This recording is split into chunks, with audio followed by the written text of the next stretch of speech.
Okay, so going to be interesting. Having left a Tigao on your way to who's where? Oh, you do know where. Bazoza. Which uttered a little ill-fated. Is your micro? Sorry, is your microphone far away by any chance? Oh, it is. Here, Yeah. let me go. Let me You sound, swing it in front of me. yeah. Sounds like you're in the studio far away. So. Yes. Probably see on the video now bringing them. But yes, this probably sounds much better now. So Yeah. yes, things started out badly as you're resting one night. You saw Cather, which is pretty much like our normal moon, and you saw uh, a sliver of Iridius, the so-called moon of ill omen. And rather oddly, it went from a sliver to a full moon, like almost in the blink of an eye, which is highly unusual to say the least. And you didn't take it as a good sign, because as I said, this red moon is often referred to as the moon of ill omen. And the next day, things kind of got from bad to worst, as you're fighting this evil rock creature in the sky. It got away in the end. That's kind of the best news, I guess.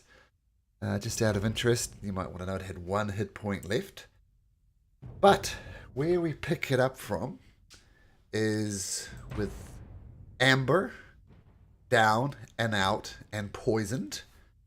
Sigvard, are you in a similar position? I don't think you were here last week, though, were you, Sigvard? I was not, no. So Sigvard is still poisoned as well, but not down yet. that's right. But yep, we'll get to that in just a second. So I'm just going to bring up. Just a quick one. Are we level 4 by this stage? Yes, you're level 4. Yep. I sent you a Because my message. hit points will be higher. That's all.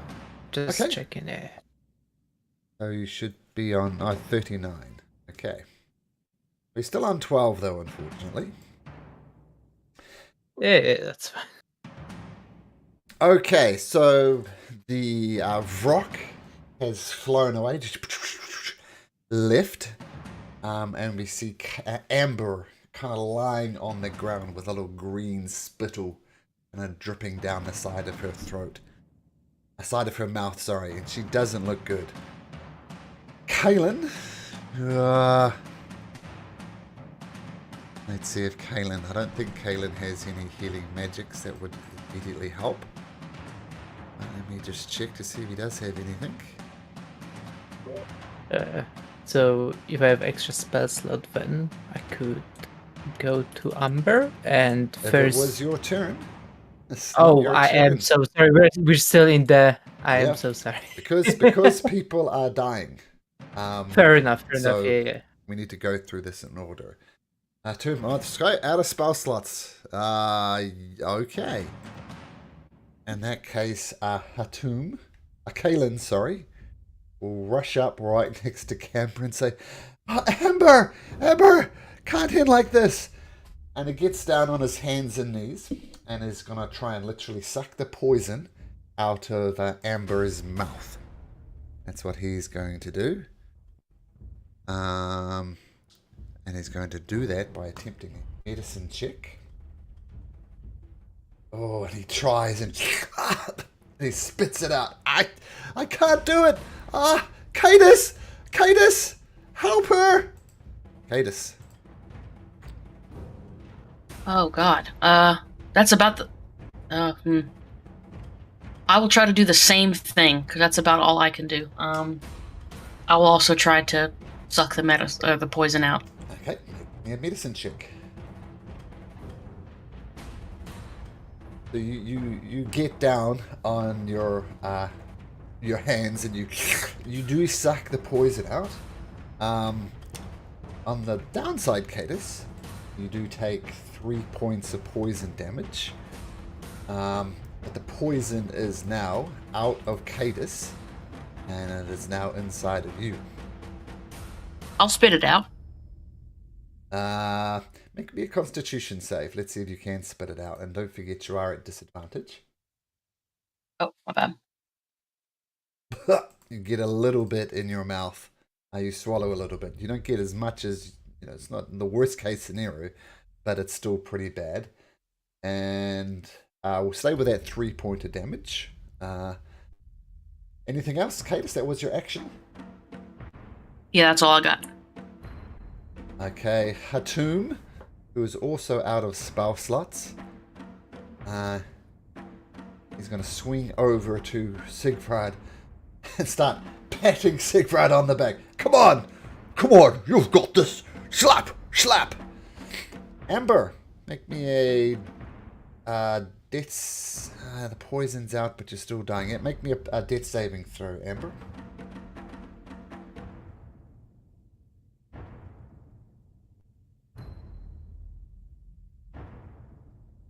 Oh, 1 success.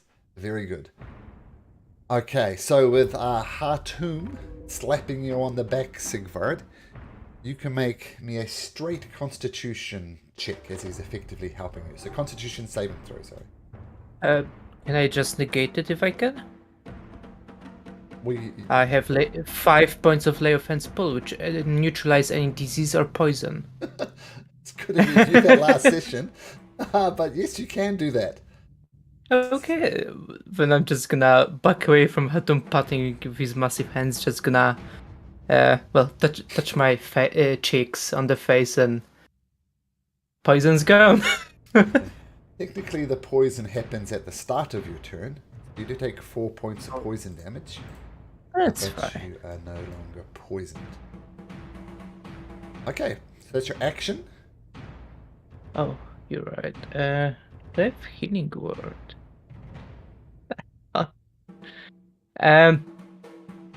Well then, I will just walk up for now, and if she won't die, I will heal her up in 6 seconds, because we need to wait for that. But because I have 1 spell slot left for cure wounds, and that's an action. Okay, cool. Okay, so you lay hands on Self. The poison leaves your systems. Hatum said, well, I really wish you were here last week. That would have been very useful. It wouldn't be as dramatic, but it's okay. Okay, so you hear yourself up. That's Sigvard. Let's swing around to Kaelin and says, well, Sigvard, I'm not sure she's going to survive or not. Let me try and stabilize her. And thumps on your chest a couple of times, Amber. And the good news is that he manages to stabilize you. You are no longer dying, but you're at 1 hit point and unconscious. Cadis. There's really nothing let's see. Can I try to... Oh, that's gonna sound really stupid, but is there any way for me to, cough the poison up or try to get it out of myself? Oh, yes, so you're still poison, that's right. You can make me a Constitution saving throw, I'll say flat. Because advantage, because you don't have much in your system, fortunately. And this would happen at the start of your turn anyway. Only 2 points of damage, but you're still struggling to get through it. Now, technically that's no actions, no anything, so you still have your full turn available to you. I don't have anything that's gonna help Amber.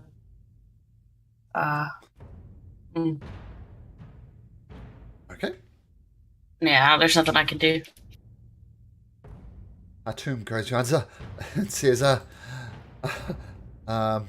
Sigvard, do something! She's dying! Amber, make me another death saving throw. She's stabilized. You just Oh, no, mentioned. she's stabilized. You're right. I apologize. And Sigvard. So, just a question. So, we took a long rest or something before we got here to fight, Yes. correct? You're a long rest at the start of the second. Okay, so all of my lay of hands and spells that would have replenished, because I think they were left as they were left on the during my last session I was here. Okay. Because from what I see on the log, there was no spells used from me, etc. Yeah. Yeah. Okay, alright. So, in that case, I will open up first. Since I see Amber being stabilized and everything, I would just tap Katie's now on the back and another 5 lay of hands to neutralize her poison effect. Okay, cool. Then technically I would have 15 and not a 5. I was just double checking with you if I haven't used anything. And then since she's still unconscious, but well, I would just heal her up next time because that Okay. would there be any turns are there still, or Well, because nobody's dying? everybody's not dying, so yeah, feel free to. I would just cast it then.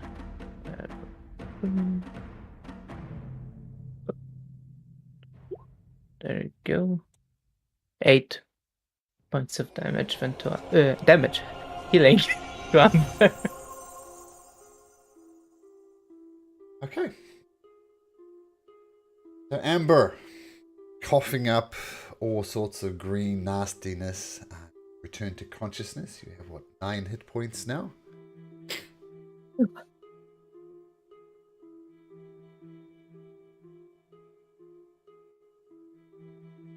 You okay there?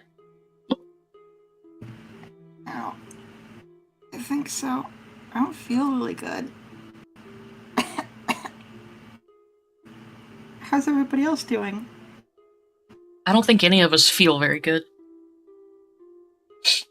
Oh, I'm feeling great. What you talking about? I will go heal up Hatum for my Asimar and lay offense for 9 points of damage because he's on brink of death, I think. Thank you very much. So one more hit, I think I would have gone down. We can let I that think I still happen. have a little bit as well if everybody wants to gather around. Yes, please. So I'm gonna put... where'd my thing go? Is there a healing spirit token somewhere? There is one under your spell and effect. Yeah, there's a healing spirit right there. Be able to move it. Oh, there it is. I'm gonna try putting it right in the middle, I guess, here. So we can kind of all gather around it.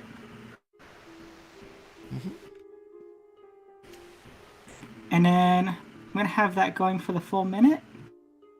Or you can do it up to your spell casting modifier. So I imagine Amber's is It's wisdom. concentration up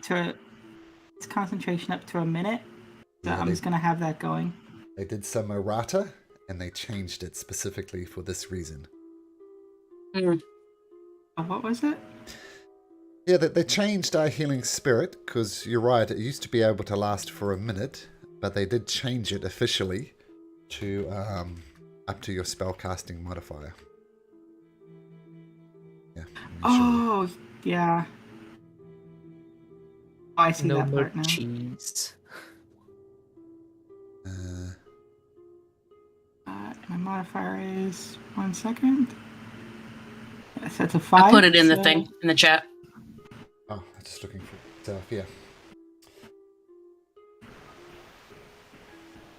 It still says concentration 1 minute, but they maybe whatever I have in D&D Beyond isn't updated. Yeah, mine says the duration is a minute. I guess it's lasting for a minute, but it can only heal that number of times. Yep. The spirit can heal a number of times equal to 1 plus your spellcasting modifier.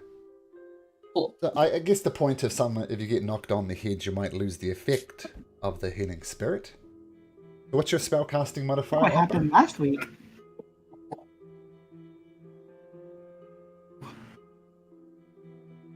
Wow. Those are some really bad heals. What? Well, you can do it if your spellcasting modifier is You rolled 4d6? So it'd be 5 times. So it'd be 5 times. Yeah, you can do For a 1d6. time. You can it's just 1d6. 4 times? I'm not sure what Amber's spell casting modifier is. Plus 5, so I can do that 5 times. 6 times. I It's did the 1 one- plus. I did the one time there. Oh, I need one more. She did the one up top for 2, Oh, I see. then 7, so that's 9. At the And then one 7, more. I rolled 4 of them together. 3. Cool. So who gets what, Amber?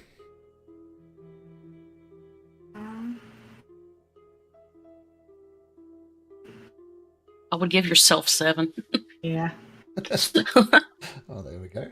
And we have a 3 and a So 2. it's not affected by my modifier. So I'm gonna give myself 2.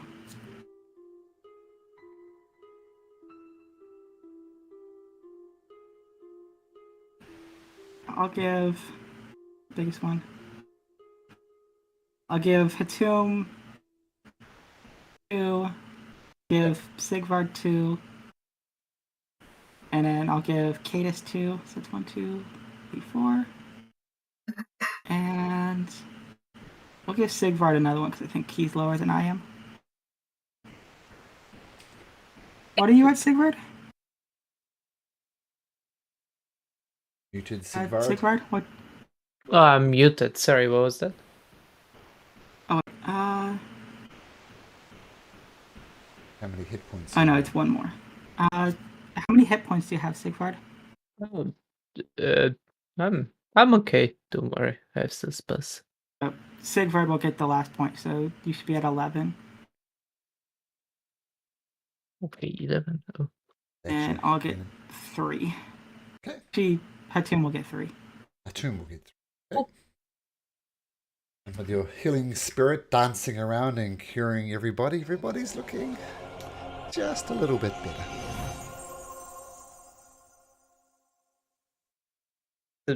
Oh, those dead people, were they dead before?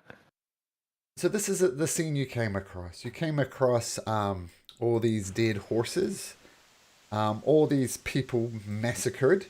It seems as if some of them were noble, just dressed in fine robes and not much else. And about half of them were mercenaries as well, like decent soldiers with swords and other bits and pieces. But they were all dead. You also notice this big pile of goo here, which I think from memory someone realized was a decomposing demon. It's been decomposing for quite a lot of time. And as you're investigating this, some creatures, small creatures, erupted from the tar. But more importantly, this creature came. And it did dive bomb attack after dive bomb attack, like it would zoom down on someone, rip them to shreds, and then fly back up in the air. Worse yet, every so often it would breathe out this toxic gas thing. And this was the thing that Amber and you yourself, Sigvard, were suffering from. The effect of that was, at the start of your turn, take 1d10 poison damage. And if you don't save, you'll keep on taking that damage. So it's a gift that keeps on giving. Fair enough. I don't think you've really investigated much around here, given the attack from the rock. So, Seekers of the Unknown, what would you like to do? I'd like to see if there's any type of identification to see, like, if there's where these people came from or anything like that. If maybe the horses had saddlebags or something. Mm-hmm. Anything to identify this group. Sure, make an investigation check. What? Why did it do that? One sec. Investigation. Roll. Okay, very good. So you start going through the body. You do find this much gold pieces. So 35 gold pieces amongst the victims. And the only thing you find that identifies someone is actually oops. Is actually one of the people, one of the nobles, has a very nice dagger on him. Like, this is just magnificent. You kind of pick it up, Aaron got to wave it through, and it goes vroom, vroom. Got a very, very keen edge on it. And you look at the side of it, and there's actually a name engraved on the side of it. The name's that engraved is that. Kirkelly Wastewalk. Okay.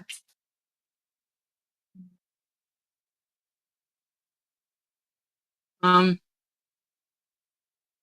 there's a dagger here with a name on it. I guess if we come across a town or some type of settlement, we can at least ask around. But I can hold on to it for now. Sounds good, yeah. We should do something with the bodies, really. Probably give them some sort of burial. Can I just spend some time just dig the hole, put them in the mass grave? Actually, Sure. I'll ask Hatum and Kalen to do it. It'll be too sweaty for me to do it myself, but they can do it. That's great. Hatum says this is quite deep soil. Not to be crass or anything, but maybe we should just burn them. People And like to get Amber's already cremated. Amber's already working on one for the animals. Okay. As in a funeral pyre? That or maybe like a hole in the ground to like help their body return to nature. Okay. You could in fact dig a hole. It's going to take at least a couple of hours to do that, though. Hard ground. Horses are not small animals. But if you want to, guys could take the time to do that. I do actually have a spell that could probably actually make that easier. Okay. What spell would that be? Let me double check to see if I'm reading this right.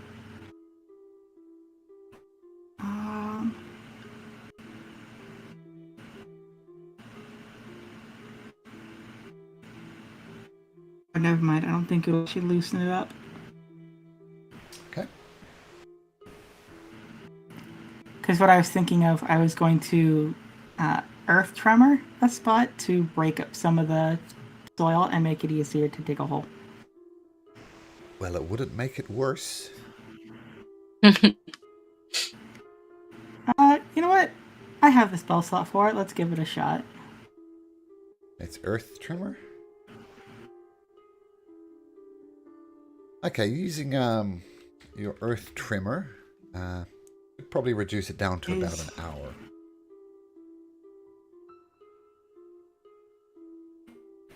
Is that what you do, Amber? Yep, and it affects a 10-foot area. Okay, cool. Well, Amber attends to the animals, digging a grave for them. What's Sigvard and Cadus doing in regards to these bodies? I'm letting people bury the horses and pay their respects to the people. I'm kind of just indifferent, inspecting this dagger, playing around with it with Genghis. Okay. I'm going to say, Cadus, this dagger is quite nice, and you suspect it's magical in nature as well. And it doesn't take a genius +1 dagger. Nifty. I will say Hatum, taking the lead from Amber, is going to start burying the bodies as well. Kaelin... Are we burning them? Whoa. Amber is Amber is burying the horses. We take the time to bury these people as well. Amber is obviously very attached to the horses, which I understand, but These are human. They had families. I think if we have time to give them a burial, we should give them a burial. Here, Kalen, grab this shovel and help me dig. And Kalen does that. And Why they do that? Where's the creature that attacked us? The corpse of that creature. well, the one that you attacked has flown away. The one that attacked you got away. But really low. Oh, he hit gone points. away. Got away. He got away with 1 hit point. That's disappointing. Anyway. Did he leave any tracks? Do we know which direction to go? It's a Can flying figure- creature. So no Okay. tracks, and it went west. And it's long gone. Was by the time I was fighting, could I figure? Can I try maybe to figure out if this thing like lives in small packs or something? If we're gonna stay here, are we gonna get jumped again? Okay, so make me a history. Yeah, a history check. There. Okay. 12.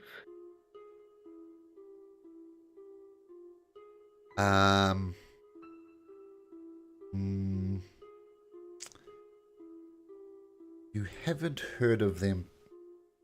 I mean, you go through back. Maybe you're teaching Sigrid you had as a rich young man and studying the abyssal texts about monsters, and you did come across these creatures called rocks, but you're unsure whether they hunt in packs or.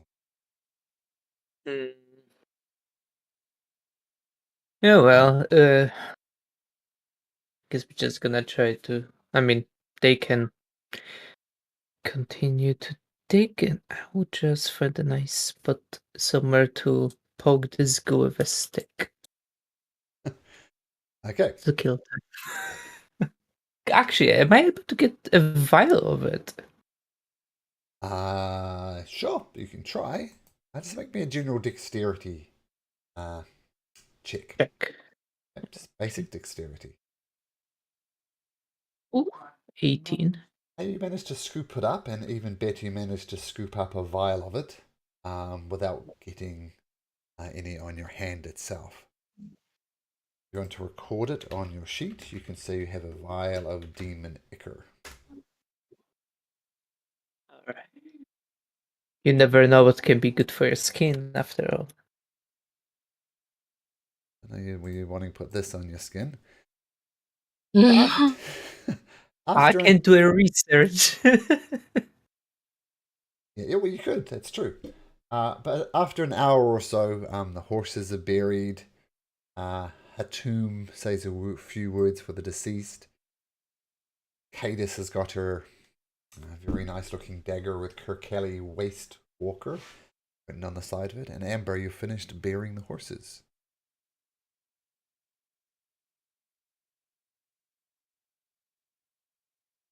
Do we want to risk making camp here, or do we want to continue on hoping we find somewhere else?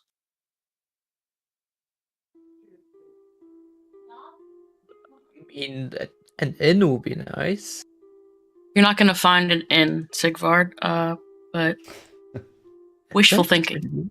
Eventually we could have. I mean, look, is it a flat terrain? Is it like a desert terrain? Desert. So we just seen point no towards buildings. direction. You've seen no buildings since you've left Jigao, and not even a building, let alone an inn.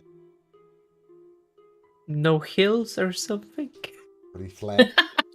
And there's it's a scrub all the way around. Like there's an odd plant, but like weeds almost. Not a very.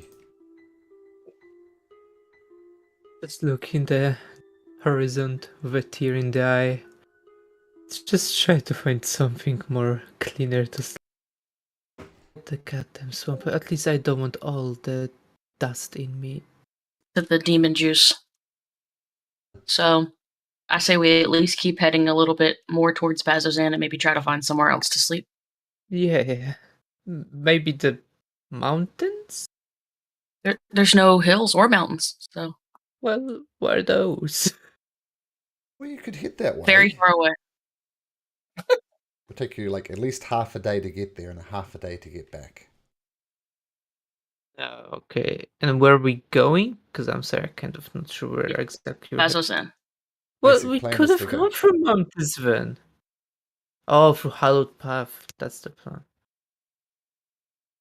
Well, I already crossed mountains. I'm a great navigator at the mountain trail. I'm just saying, but you just want to go through the plain old desert. That's fine. That's alright.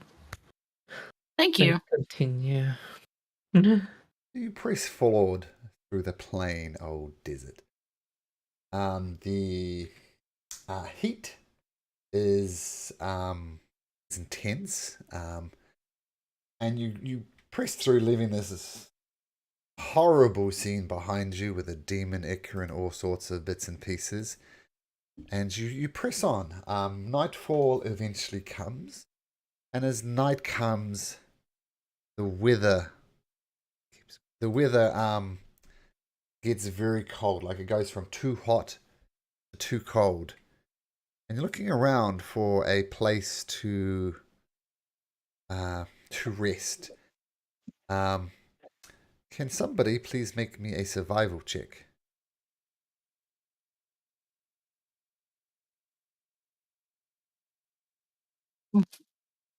Think that's your area, Amber? No?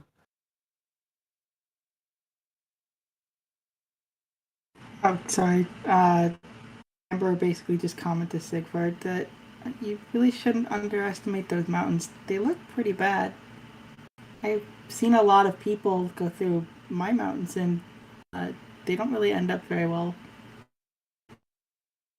No, these are just pointy rocks. I mean, they're not so bad. I was crossing some. I did get lost last time. A little bit.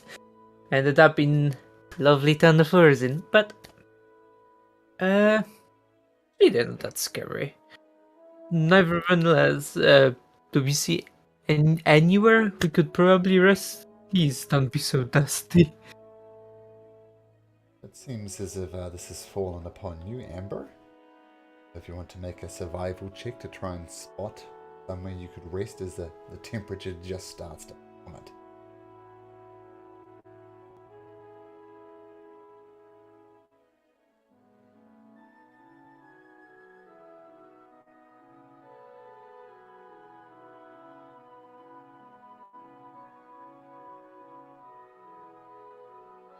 Have a survival check for us, Amber?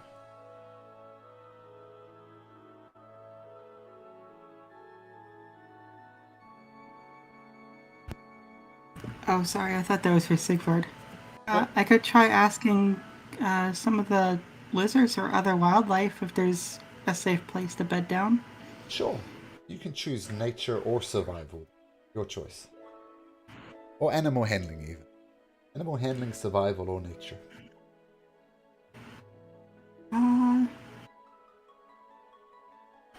Well, animal handling and survival are both the same, so we'll just do animal handling, I guess.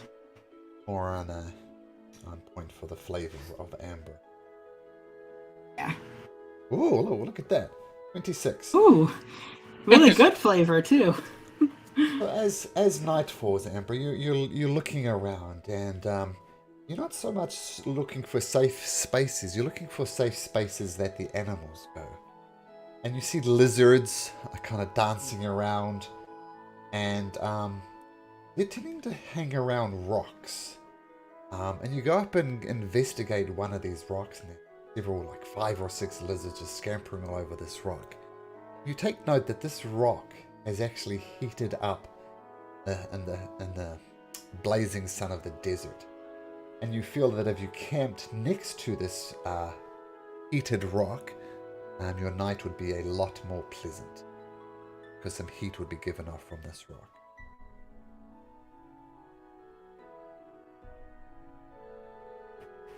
She basically tell the group and start setting up her bedroll on the rock. It's like, see, we can camp up here with these lizards.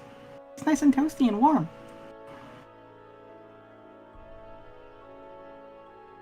So it's I'll still take it. Sunday. It's gonna be Sandy. Well, Hot we're gonna and get a listen, shelter you from understand town. this is a desert, do you not? It has sand, it's hot. Get used to it. I mean, listen, I know that elephant people might have dry skin, but I don't do so well. But it is what it is. I will try to. I think we had like a tent stuff, right? But war supplies. Let me Oh, check. do you? I'm looking. No, No. no. I do have some fine clothes. Can I use my fine clothes to just make a small shielding from sand, like between rock, like in an angle where my bedroll will be? Sure, you can make me a So survival check, see how well you put that together. I don't want to break my clothes. I'm hoping. Natural Huh? one, you're going to rip your 8. clothes. Ah, there we go. There's not so much to keep the heat out. Your heat isn't a problem at the Mm. moment, but I imagine Yeah. Sigvard is worried about the dust coming up and caking into the very fine pores on his skin. So you create a makeshift tent to blast to protect yourself from the wind and the sand that is whipping around your camp even now. The good news is you will successfully get a long rest in. Feel free to get those beautiful spell slots back and all those other good things. Obviously, if there's something you wish to do during the night, let me know. Otherwise, we can just progress to the next day.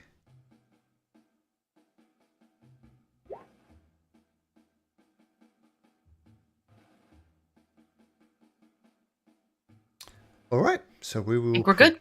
Yep, it sounds good. So, okay, let me just long rest Kaylin and Hatum. Okay, so the morning comes, and you can't help but notice, keeping a nervous eye on the sky as you see the full moon at Cather, as it was before. And thankfully, Ruidius maintains its normal slight crescent shape. And you take this as a good sign that the reflected moonlight of Ruidius is really affecting you terribly badly. And all those disadvantage or conditions you are under, disadvantage on attacks, disadvantage on saving throws, have gone. Feeling a lot better.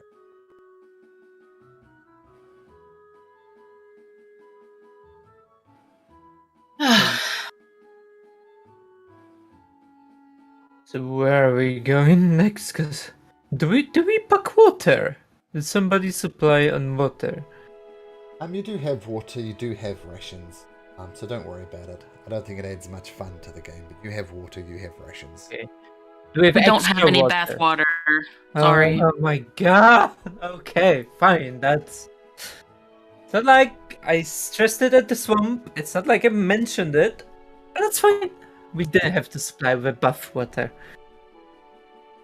Next time, if you would like to bring your own bath water, you can carry it. Well, I'm pretty sure Hatum is happy to carry. He's such a kind-hearted person.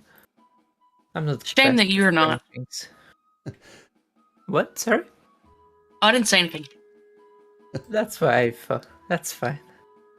Regardless. How far are we? Are we there yet? We're not there yet. But you do press on, packing up camps, heading south, getting closer to this intersection, which is where you'd hang a right to Bazozan or a left to Bazozan and a right to Asterius, the city of beasts. But that is not where your path leads. And you press on. Once again, the sun comes up. It's hot. It's miserable. Dust is going along. And towards the end of the day, you spot an overturned wagon in a ditch on one side of the road. Typically oxen are used to pull wagons around. You do not see the ox. I guess I'll approach it with Okay. not I'll much investigate the motivation. wagon. Okay.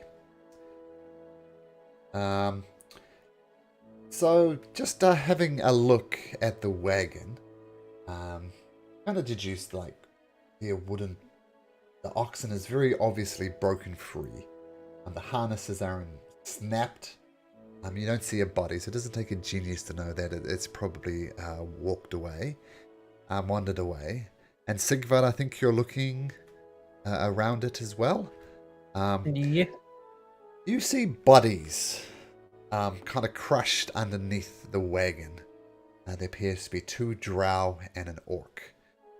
They're very obviously dead. If nothing else, the orc's neck is at a 90-degree angle. There's a small iron key around his neck.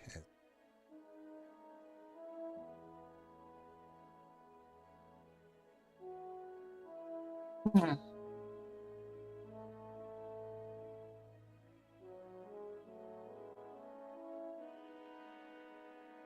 Real quick, out of character question: do you allow Strixhaven spells?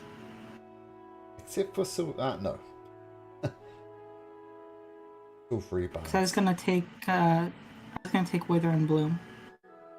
Actually, can you? It's silvery bards. Can you display the Withering Bloom spell for me? That spell rocks. Yeah. I play Strixhaven right after this. I mean, if I was running a Strixhaven campaign, then all things would be good. Let's have a look. Invoke Death. Yeah, that would be Wither and Bloom. This creature... It basically deals damage to them and it heals somebody. Ah, the area must be...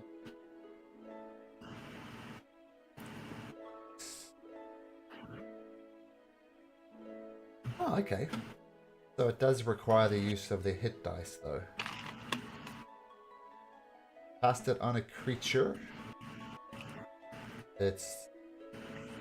Okay, so it's not a concentration spell, so it just happened. Or in that area. Okay. Sure. Sure, that's fine. We'll see how it goes. If I think it's too crazy, though, I'll nix it. But that looks okay to me now. It does take a 2nd level slot. And...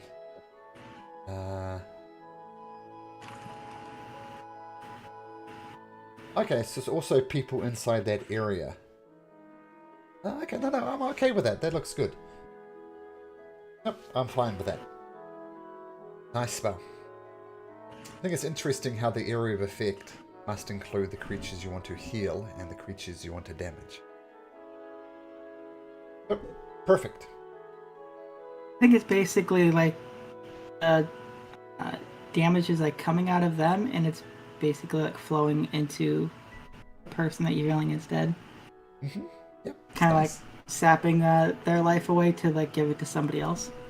Somebody withers, somebody blooms.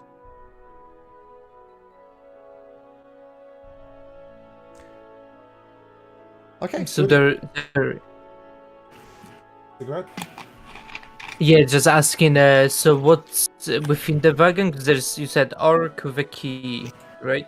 Yeah, the wagon's covered, like those classic Wild West movies, covered wagons. Would you like to check out the wagon? Yeah, I'm looking inside. What's in there? I'll Yes. check with him. Okay, so was it Cadus, sorry, or Amber? Yeah, Cadus. Okay, so okay. So you open up the back of the wagon. Inside the back of the wagon, you see just some basic supplies, like clothing and just basic survival supplies you'd use out in the desert.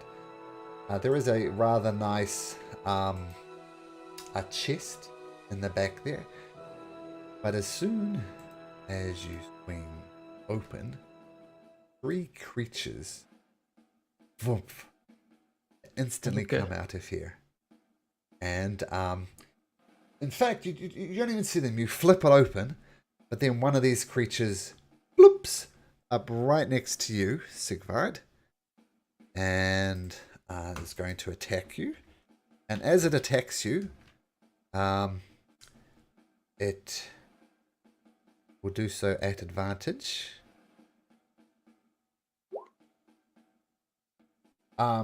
Okay, so Yes, you don't even see it. It comes out. It gets an advantage for numerous reasons, not the least of which is it surprised you. And this little ray of energy just goes, bzzzt. Going to try and shock you. And it does hit with a 23 and hits you for 10 points of lightning damage. Do I have reaction? Not if you're surprised, you don't. Okay. And then 10 points of damage. it shocks you once again. Another one pops up right next to you and bzzzt, shocks you as well. Hits again for 10 points of lightning damage. And then one comes up behind you, Cadus, and does the same thing. Blinks into existence bzzzt, and rolls a 21. So only doing 4 points of damage. But you have survived. Can everybody please roll me initiative? Atum and Kalen are kind of treading to this. Oh, this is a very interesting situation.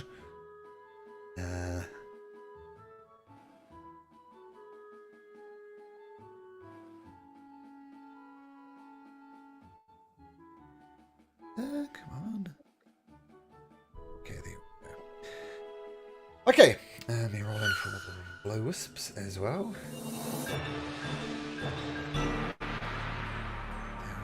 Bit. Okay, so wow, look at these guys. Yeah, super speedy. Hatum and Castle. Whoa. They're off in the philosophical discussion.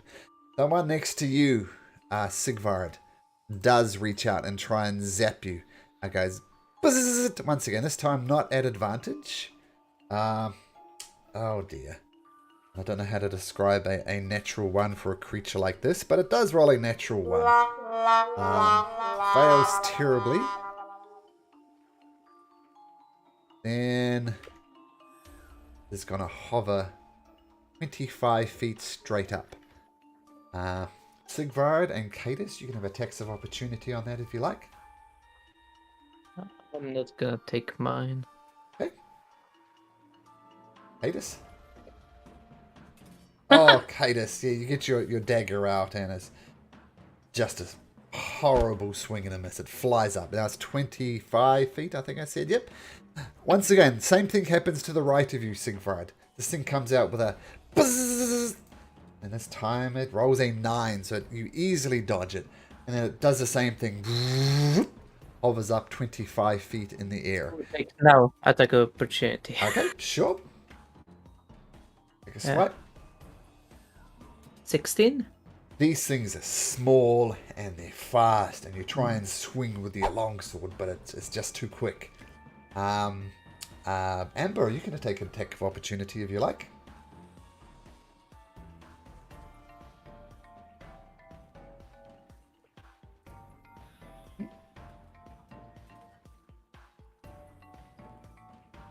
Or with your spear.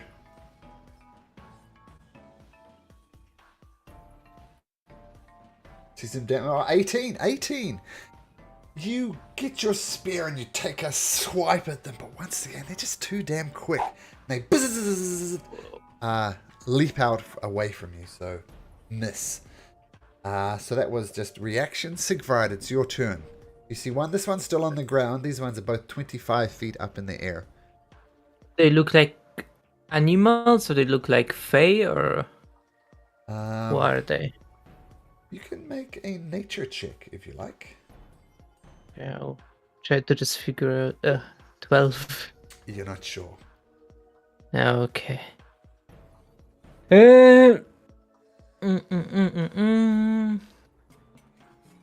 I will try. Why not? I will see if they're fair or not. And I will just use my channel divinity then. This one. Oh, sorry. Doesn't show it properly, does it? Yeah, well, it's what's the area of effect? The creatures. It's within 30 feet. If they're fae. So anything that's fae or fiend there. Okay, so you present your holy symbol and tend to turn, what's it, fae or undead? Or fae or fiend, sorry. and presented. They seem completely unaffected. They are neither Fey nor... Alright. Okay. That's how we know. I will bonus action Shield of Faith and approach this one. Bonus action Shield of Faith, which is a concentration Yep. spell. Plus Yep. 2 to your AC. Okay, so you try and cast it, doesn't work. You put your shield up, and you're protected. The Will-O-Wisp will... let's see, how clever... Oh, I think I accidentally said what they are, but I think you players probably know what they are anyway. That will go for Cadus. 1 to 3 Cadus. Sigvard. Okay, Sigvard. So this thing comes up against you once again. Lets out this little shocking thing. Bzzzt. Ooh, and that hits you again. Rolls a 21. Actually, does a 21 hit with your shield? One would hit, but I will cast Shield as my reaction. So my AC is You've 26 already... now. Oh, you got your reaction back, didn't you? Luckily. I do. You did. Okay, so another shield pops up and... Double right shield. off it. And we have a special guest star. What's up? What's up? Nothing much. You should play with Hello. us one day. Yeah. Actually, true. Okay, off you go. Is there something I can help you with? Okay. So what happened? I told them they should play with us. Well, every so often we do have a tabletop game with them, and I kind of simplify things a bit, but yeah, it's good fun. Okay, so what happened? So this thing attacks Sigvard. Sigvard put up a shield up to react, and the same thing happens. It goes 25 feet up in the air. Sigvard, you don't have a reaction now. Cadus, I think you used yours as well. So straight up. Cadus, what do you do? Okay. I am going to send a skeletal hand Ooh, to try nice. to grab onto this one, the one that's closest to Sigvard, Sure. and do chill touch.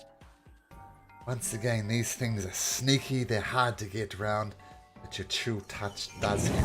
Ghostly hand grabs the center of this thing and pulls out some of its life force. Roll damage. 3 points of necrotic damage. And Cadus would know what this is, so it will also have disadvantage on its attack rolls against me Okay. until the end of my next turn. Okay, cool. Yeah, so this goes up. Is that your turn, Cadus? As a bonus action, I will have Genghis bite my finger as I take 4 damage. And I make my crossbow arrows are now frosty and icy. Okay, nice. Okay, cool. So, yeah. To invoke the Crimson Rite. Getting ready to pluck these things out of the sky. Amber, your turn. Exactly are these things? They look like fireflies. But it's These way are- too early for them. Will-o-wisps. These are will-o-wisps. They're undead.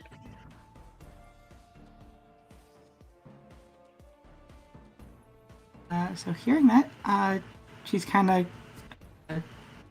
close to her feet and starts turning to her more shifter fox form. Mm-hmm.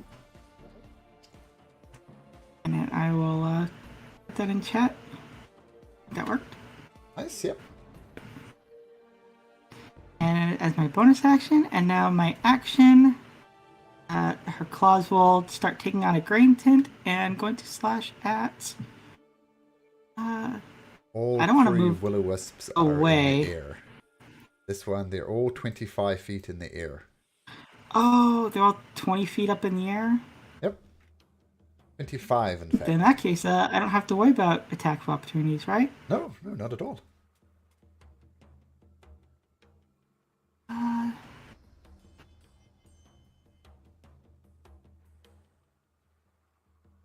Do I have any healing spells?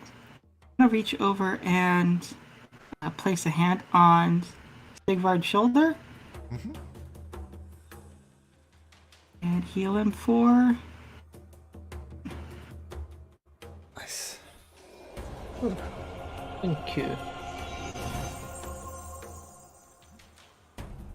Hey, don't. Assuming you still shift, Amber, don't forget about those beautiful temporary hit points. And we'll move on to the next round. Feel free to move, of course, if you want to. Okay. This will-o'-wisp. Nope, she's basically just gonna be turning so like the backs are kind of like to all three of them. And like we're facing out at different angles. Nice. Back to back to back. Nice. This will-o'-wisp comes down and dives bombs upon you, Cadus. Once again, a spark of energy comes and tries to zap you, and buzz! It was a 23. It's going to do 12 points of lightning damage. And then it does the same thing. Goes straight up in the air, 20 feet. Just shuffle over a little bit. Another attack of opportunity if you'd like, Cadus, with a melee weapon. Hey. Oh, that does it. Well done. With Kirk Kelly's dagger, you take a swipe, and it's hard to describe damage against a will-o'-wisp, but it does take damage. It did work.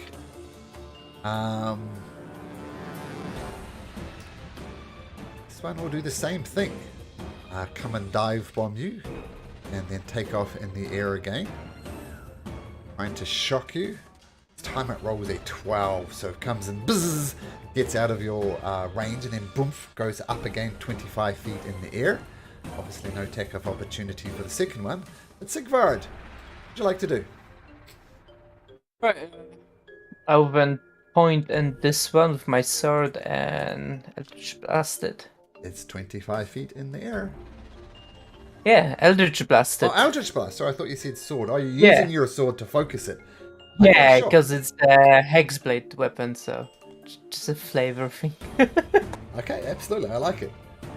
Oh, that hits. 19. Eldritch Blast explodes on the creature for 6 First points of dex. force damage. Whoa! Kaelin! They're in trouble. We need to help.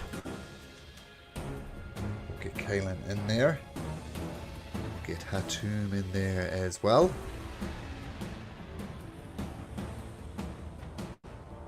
And character sheet. Oh, -1 to initiative, Hatum. Not so great. Okay. So we'll say during their last turn, they kind of rushed forward to try and get in range to help. And who just had a turn? It was Sigvard. Okay, so this one gets disadvantage against just you, Cadus, or is it against everything? It's me. Just you. Know that. Kind of maybe. I'm going to say 1 to 4, it's Sigvard. It's Cadus. So it dives bomb upon, actually swings around here a little bit. Comes over from this angle, Cadus. It's going to try and zap you at disadvantage. And that turns a natural 20 into a 15. Oh, which actually still hits, doesn't it? Yep. Okay, so buzzed, 11 points of damage. And then it hovers back up into the air again, 20 feet up into the air. Cadus, your frosty bow, with your frosty crossbow bolts at least, what would you like to do? How much damage did you say that was? I'm sorry. 11. 1-1. 11. Okay. Okay. That's weird. That's fine. My hit points in D&D Beyond are just not working, but Okay. but it's working in Roll20, so. Okay. I am going to shoot my crossbow at the Okay. one that has disadvantage on me. Okay. Look. It just flies off into the distance. There was only one attack, though, right? At disadvantage? Yeah, and it ends at the end of this turn, so it's done. Okay, cool. But Crossbow misses. And they're all up in the air, right? Yep. Okay. Okay, so dashing back. Cool. Amber, what would you like to do?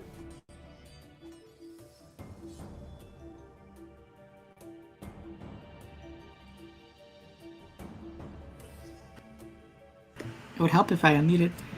Well, Cadis just moved out of danger.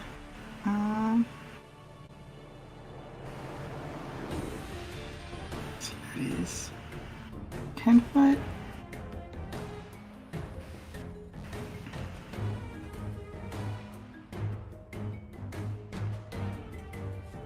How tall is this wagon? 10 feet tall? I try to climb on top of it. Sure, if you make me an athletics or acrobatics check.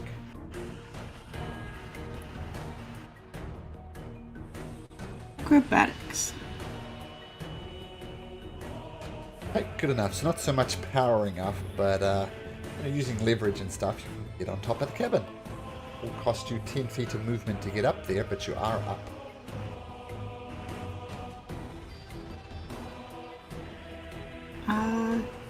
And then this one's still 10 feet above me. This one's 15 feet above you.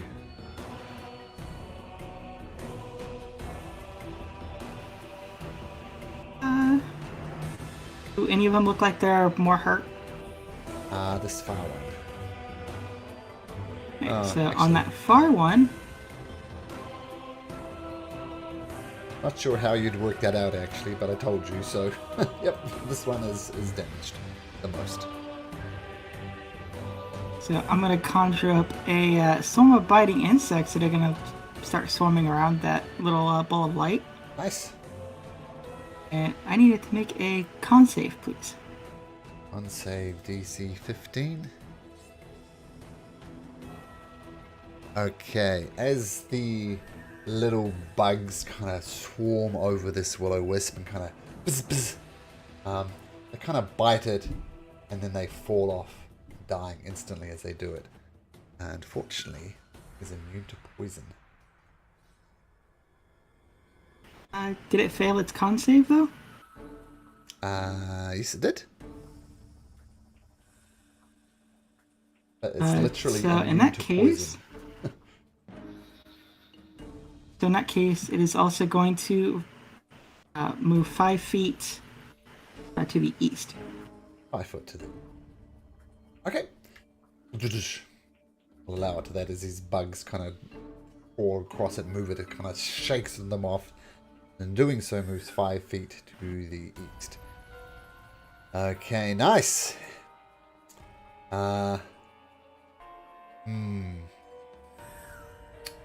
Will-o-wisp, which is 20 feet up in the air. We'll swing next to you, Amber.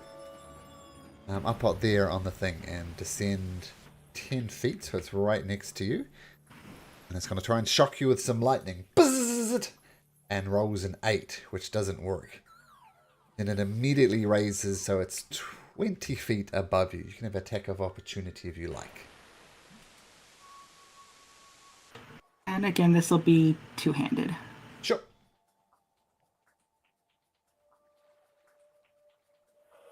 Oh, excellent, excellent shot.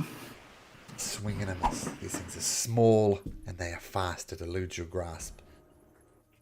This one swings over, does the same thing. Right, lowers down to 10 feet. Attacks you with a shocking thing. You manage to dodge out the way as it rolls a 12. And then it rises back in the feet 25 up in the air. You don't have an attack of opportunity since you used it. What Hatum? Hatum says, oh, sorry about the delay. Let me just check my character sheet to see what I can actually do. Actually got some spells here. He will do a 2nd level guiding bolt. Amber, I think I could take one of these things out. Which one would you like me to shoot? Is Malcolm moving the responsibility to the players? Which one, Amber?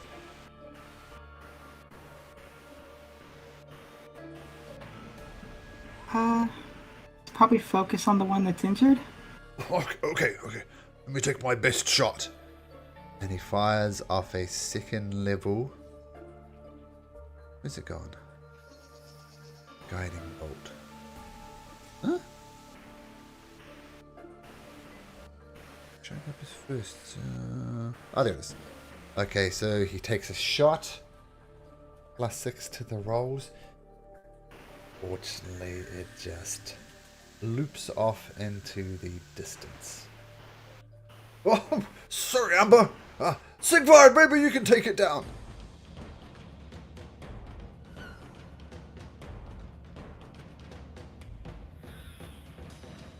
I'm muted, that's what, Sure, I will try to Eldritch Blast this one again. Okay.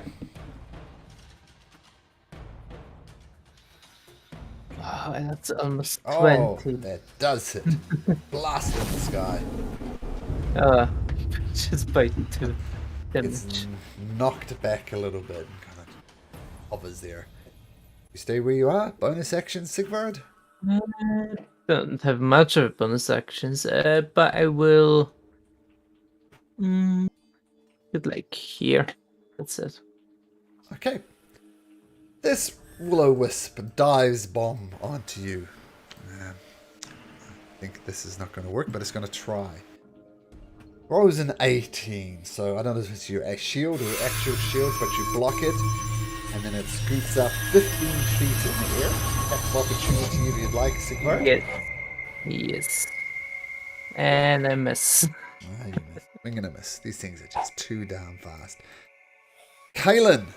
Let's have a look at what can Kaelin do.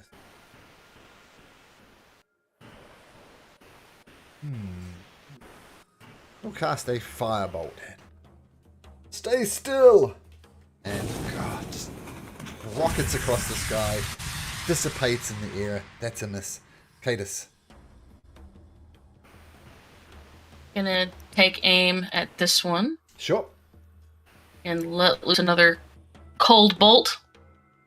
Once again, it's not quite finding your range. He's too quick.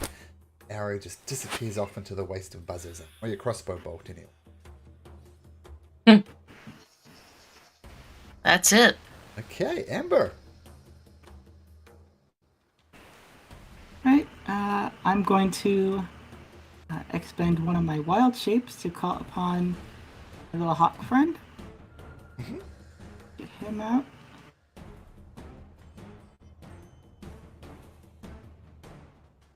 And just gonna have him basically fly around this one here, kind of being annoying or whatever, and give the help action Okay, nice. to the next person who tries to attack him. Is that your action to summon it? Yes, that's an action. Okay, so your hawk appears and starts mucking around with the creature. So advantage against this thing. This thing is going to dive bomb you again, Amber. And it misses. It rolls a 7. So bzzz, and then it's going to take off again.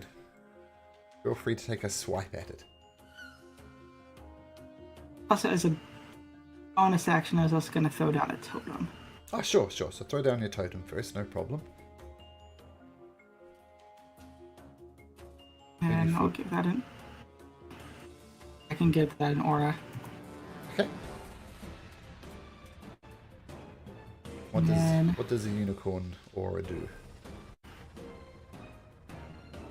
Yeah, that's the one that, in the aura... I just had it. That one heals whenever I use a spell slot to heal.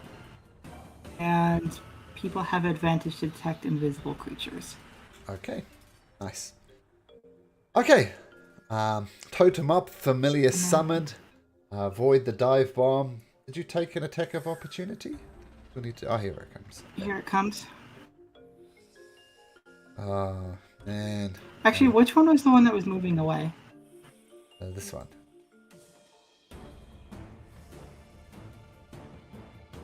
I already rolled it. Sorry. Well, regardless, it misses.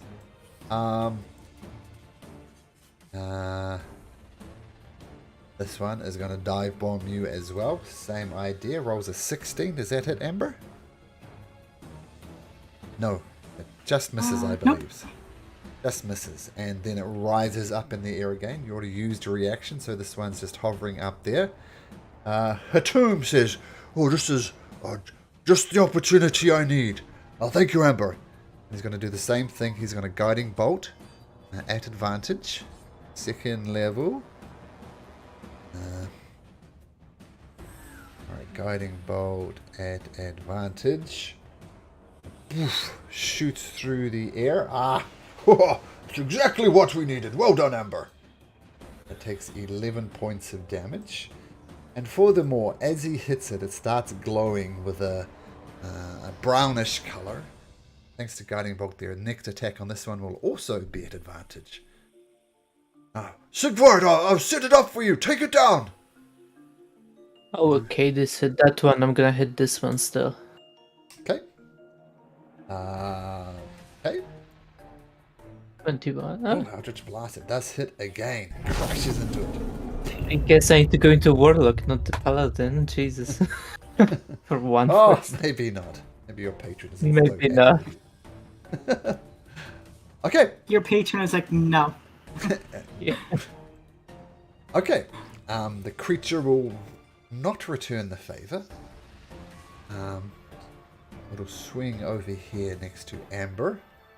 Tried to hit you several times, didn't. Goes to shock you, Amber. And Amber, that would be a natural 20 for 20 points of damage. It's a straight roll, right? Yes, straight roll. Yep, straight natural 20. Ow. Yep, that's gonna hit then. You still up? I think I have a match. How much damage? 20. 2-0. Ow. Yep, still up though. Oh, wow. Probably thanks to those temporary hit points, I imagine. But Bzzz attacks you. Flies up into the air 20 feet. I think you've already used your attack of opportunity, Amber, so that would be that. Kaelin. Kaelin says, he is going to try and hit the one with the advantage by casting better than a firebolt.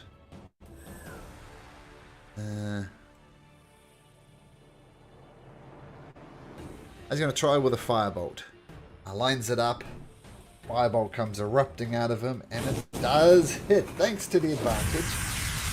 Explodes onto this creature, and it takes 7 points of fire damage. It is still hovering up into the air, but it is barely hanging on. Cadus. That removes the advantage from this one.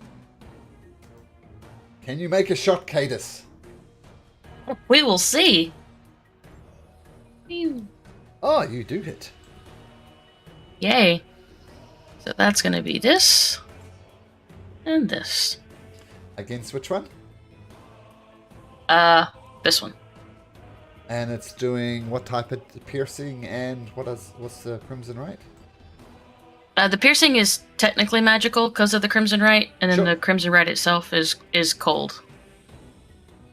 Okay, so the arrow explodes, or the bolt explodes onto it. You notice the cold damage doesn't do as much as you'd like. But fortunately, the will-o-wisp dissipates, and these little motes of light, much, much smaller, start floating around. And as you watch it dying, you notice these motes of light come and go into the body of one of the creatures on the ground. There's an orc and two drows, so let's say it goes into the orc. Just disappears into his body. It's your turn, Cadus? Yep. Amber.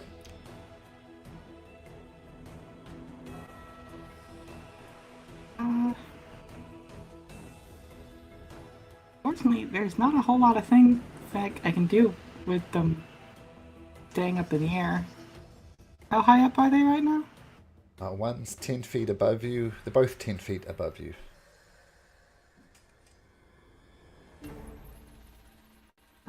We're we're gonna try the new trick that I just picked up. Nice. I like tricks.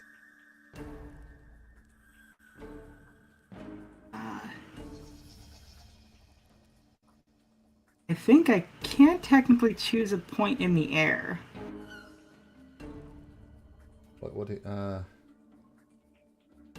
So I'm gonna put Point within range. this. Point in the air is a point within So range. I'm gonna set up a wither and bloom 5 feet over my head. Okay. So it's got a, what was the radius on it? A 10-foot sphere.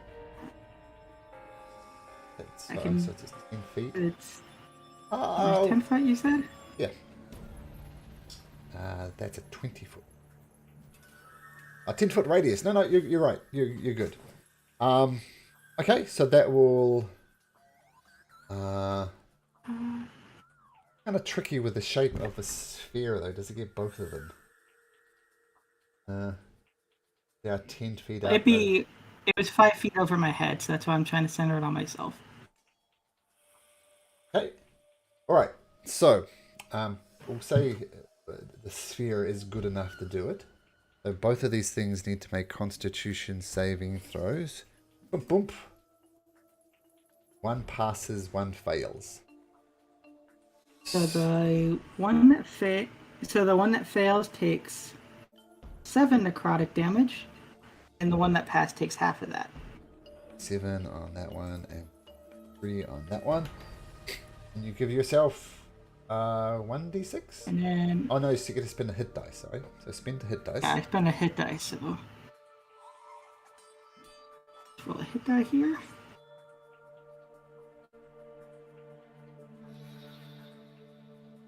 That's an 8 plus 5. Nice. Get 10 hit points back as the energy flows from these creatures into you, and you're feeling just that little bit better. Why is that a plus 2? Plus your spellcasting ability modifier.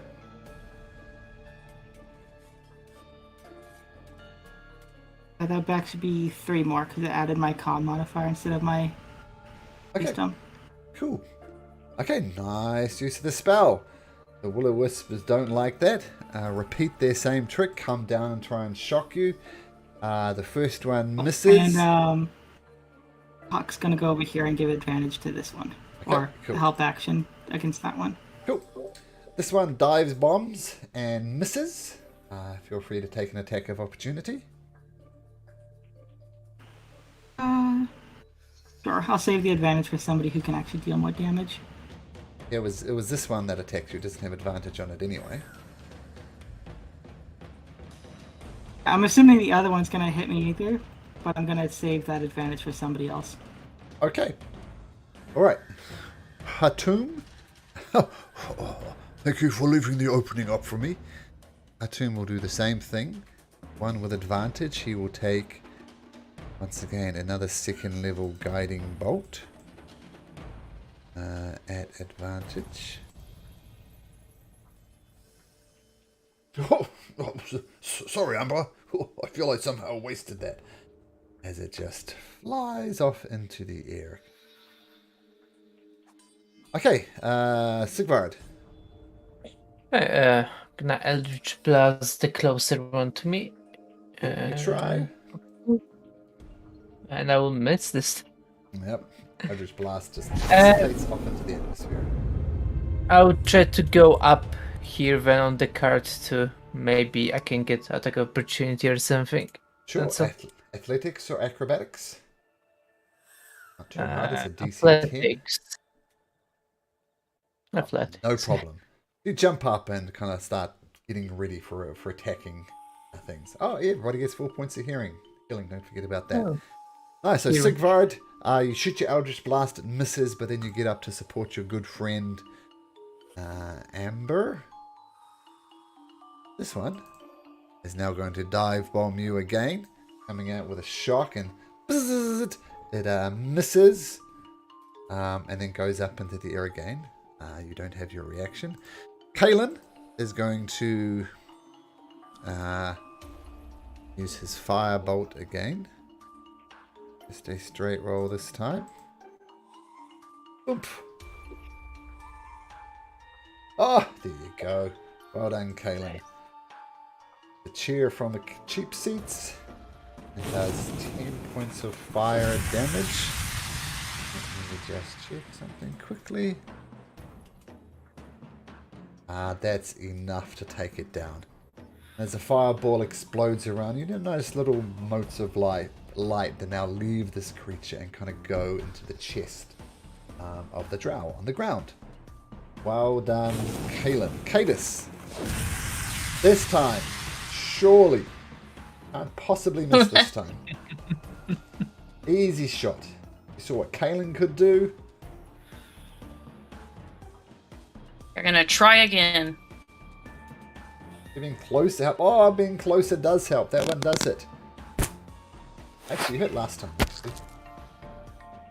The total, that's going to be 7 points of damage, as you're resistant to cold damage.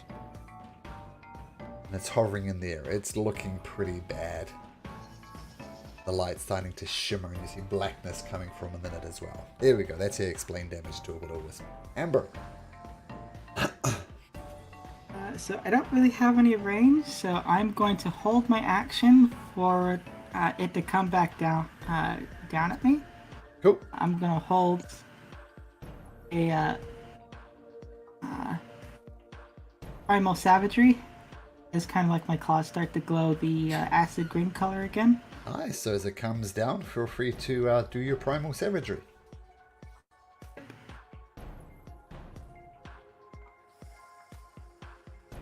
And then my hawk will come over here and give the help action. Okay.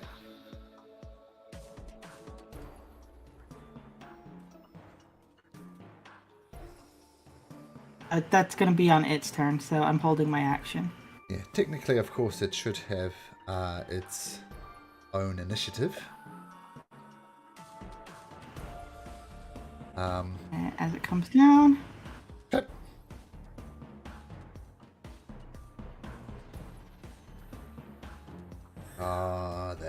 It does come out, and claws come out, and you rake across this thing. Once again, you don't feel acid is maybe quite the way to go. It's half that. It seems to be immune to acid damage as well. Regardless, the claws do come out. You do slash across it. It returns the favor by casting shock on you, misses. And it's thinking better of its actions now. Both Amber and Sigvard. One of you can have advantage. It's an attack of opportunity. I mean, Amber just used her reaction, right? I have not used my reaction. You That's both my do held it. action as it came closer.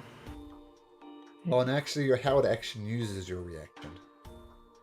Oh, it does? Okay, then never mind, I do not. So, Sigvard.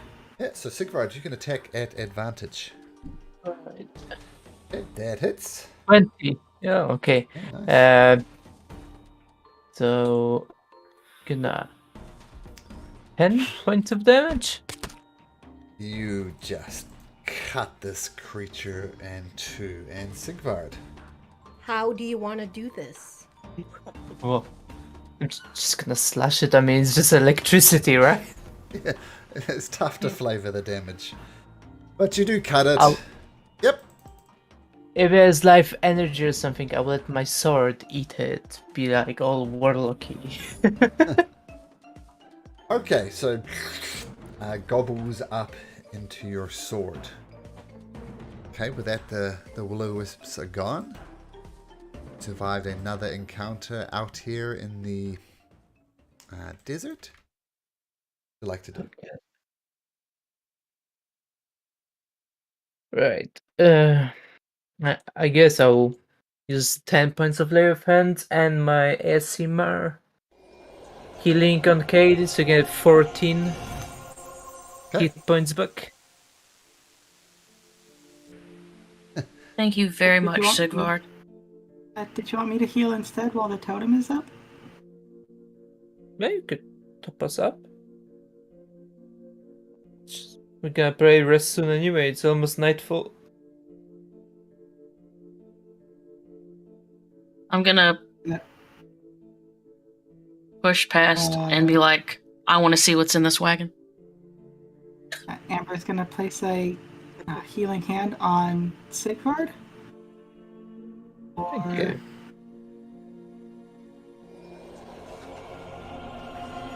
8 points of healing. Cure So wounds. that And then everybody in the my aura gets 4 from the totem. I'm full already. Thank you. As the last of these creatures dies, and you notice, try to absorb it into your sword, but turns out light is just a little bit more powerful than darkness. The light leaves your sword, goes into the last creature that didn't have this thing into it, and you see almost the two drow and the orc who are crushed by this wagon. You swear you see their a chest inflate a little bit, then almost a deep, relaxing sigh.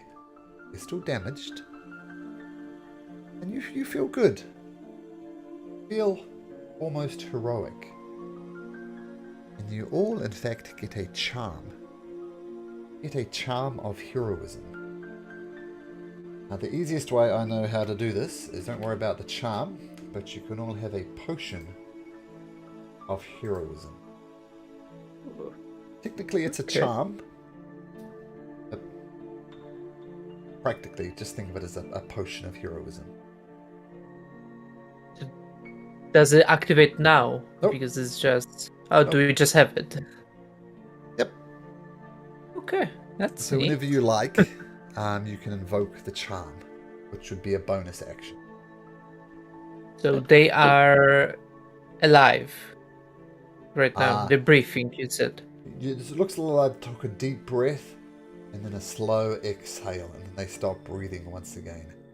And you've done Oh, so something it's like final Yeah. breath. final okay. breath. And We maybe gave them their souls back or something.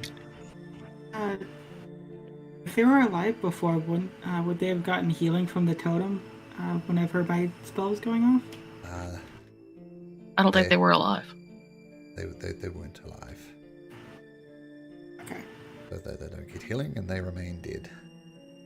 I will give them a farewell prayer to the moon.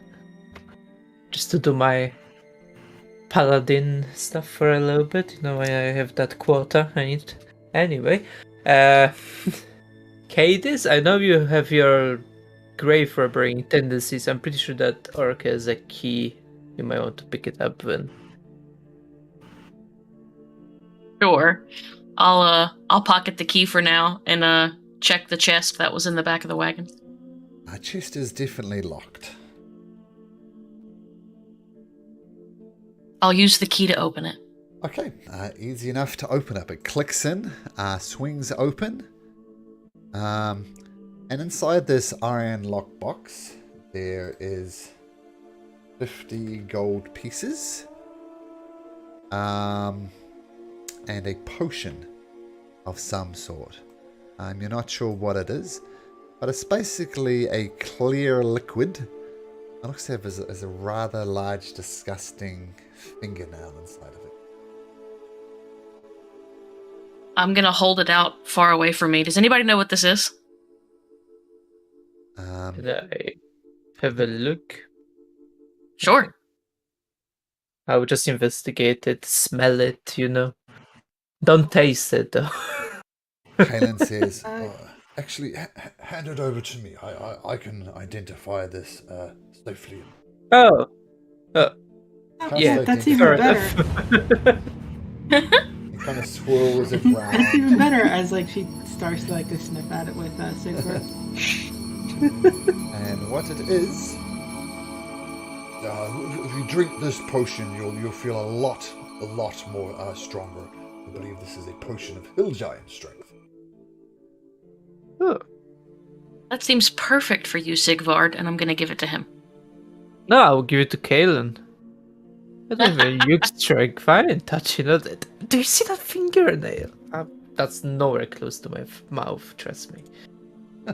Okay, I guess we're giving it to Kaylin. Yeah. Okay. Add that to his character sheet. Hill giant strength. Okay. And apart from that, it's just clothing of commoners, nothing much of note. Feel the 50 gold pieces and the spell, the potion rather, are quite useful. Nothing else of interest inside of the arcade. Okay. And what? How late in the day is it? It's evening will be about nightfall will be about an hour away. Okay. Well, what do you guys think of resting here after we bury these bodies? I mean, we've got some cover with the wagon. Yes, I am 100% happy to sleep inside of a wagon right now. Okay, so I guess we'll get rid of these corpses and take a rest. Yeah, pass them to Kayla and Hatum for their grave digging. Yep. Hatum hands his shovel to Amber will. Kalen. This is getting to be a bit of a habit, Kalen. They bury it eventually. I'm going to say with Amber the... will help the grave digging as well. Ooh, nice. So the grave digging is completed. The corpses of the drow and the orcs seemingly at rest now. Laid. You set up watches during the evening and you get a very comfortable night's sleep. And for those who sleep, I assume you sleep in the wagon. Night goes without incident, so feel free to do a long rest. Very nice.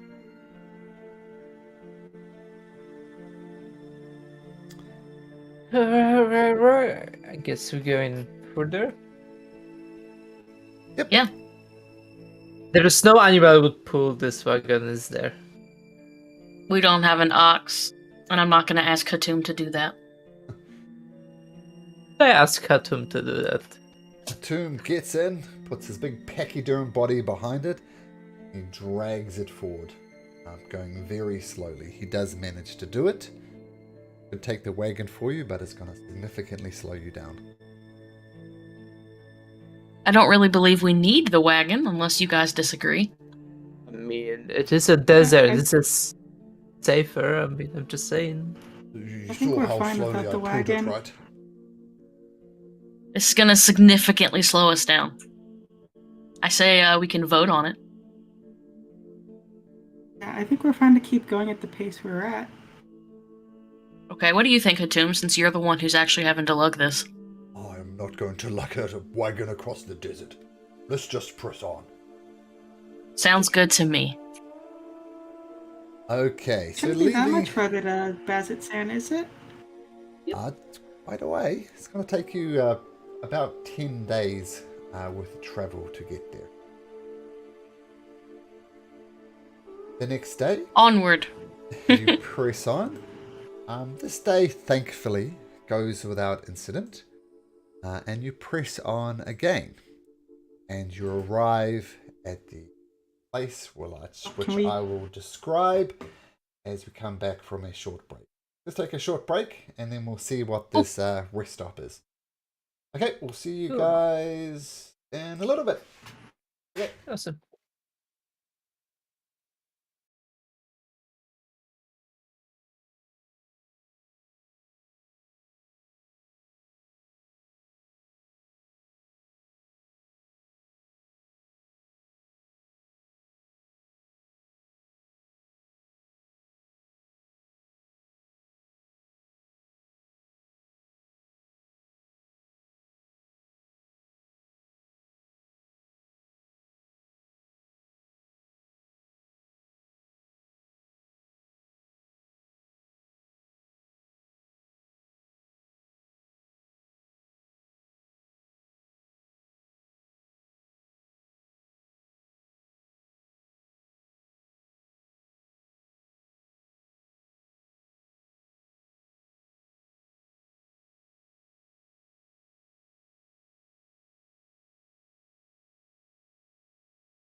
So, after putting the horrors of the desert behind you, fighting demonic things, fighting undead things, you come across something, and you can already tell it's an intersection with one road leading back to Jigel, one leading to Osarius, and one leading to Bazozan.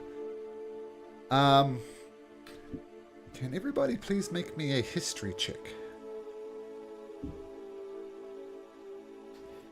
History check. History. Oh, Kate. Very nice. I had no idea. I be knowing stuff. You do be knowing stuff. And Amber, let's see if Amber knows. Nope. That makes sense considering I'm not from this area. Oh, does make sense. I should always prefix things like this, like if you feel you would know something about this. Amber, Cadus, though, you definitely know something about it. You recall that it's a safe and respected waypoint that is existing for well over 150 years. And it's said that some of the best hunters in the way stop here to sell their catches, and that the best Mustardun Corundal is sold here. And you do know that this Mustardun Corundal is quite delicious, and people often think of it as almost stopping at an ice cream shop. Like you've gone through the desert and maybe hunting lizards, roasting them up, eating dried rations. And you recall that it's like a savory dish. It's made with rice, topped with spicy grilled mastodon, and a smoky flavored corun, which is a vegetable like a red squash that but is only grown in Rosanna's sunless gardens. And from what you heard, or maybe even experienced, it's quite delicious. But it's oddly refreshing as you approach this place. There's a stand of trees. You haven't seen a green tree like this for a long time, and these stands of trees rise out of the barren wasteland.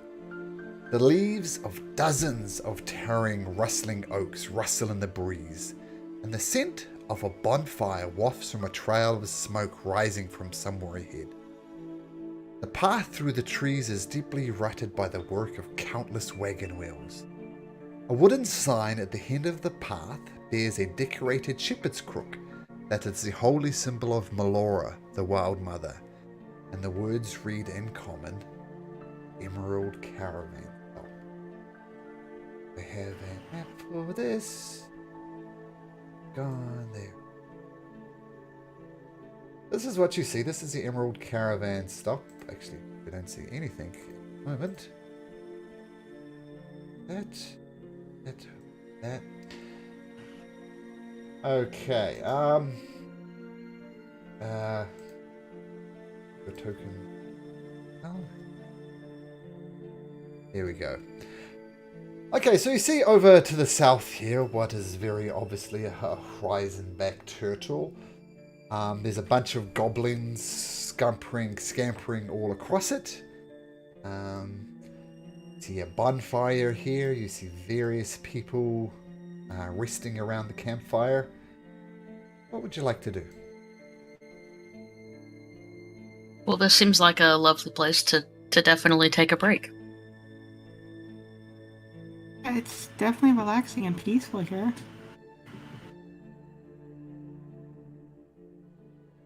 I'm gonna I think I might take a look around to see if anybody recognizes the name on this dagger. Okay. So we'll say Cadus goes around and you start asking around, and when you mention the name, you see those two people here. And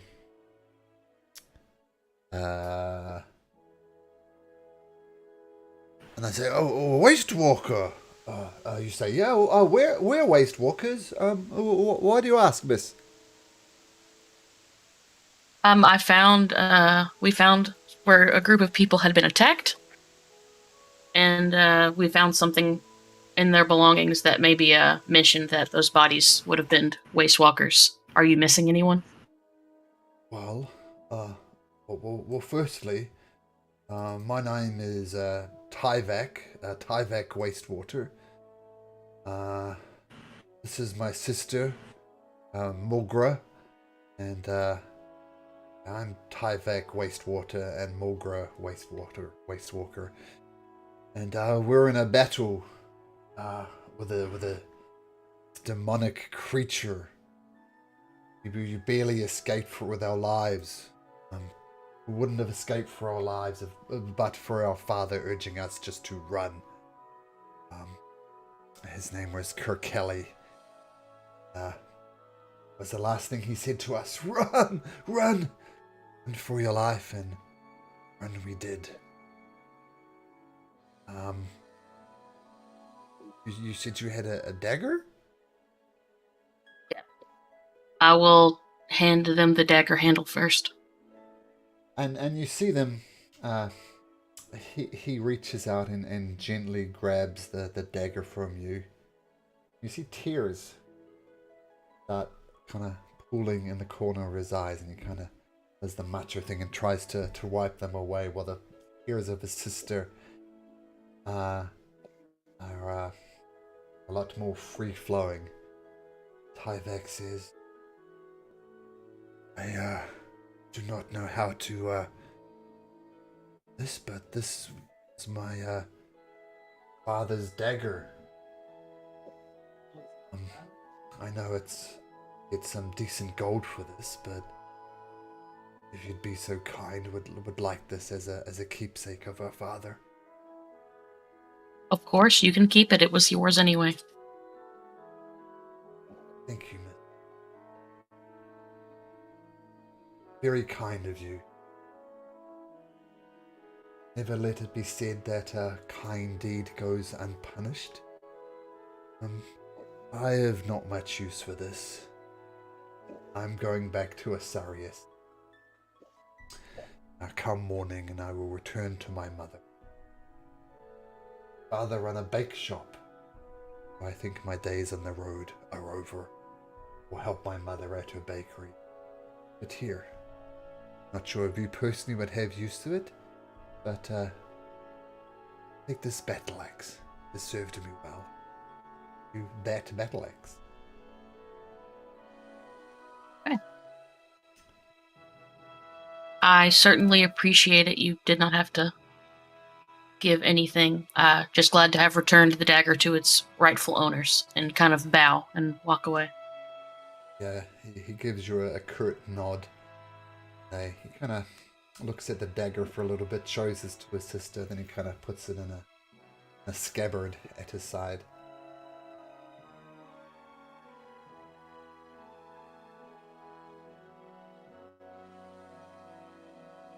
I'll walk back to the group, and I guess like tabletop wise, I don't know who would best use a martial or versatile weapon, but if anybody is proficient in that. Maybe. I mean, I could I technically think- use it too, but I think that'd probably be Galen or Sigvard. let's see. What do you think, Sigvard?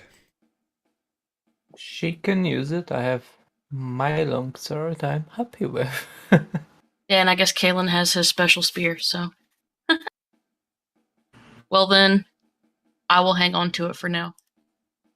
His special spear? Oh, his Trident. ode to change.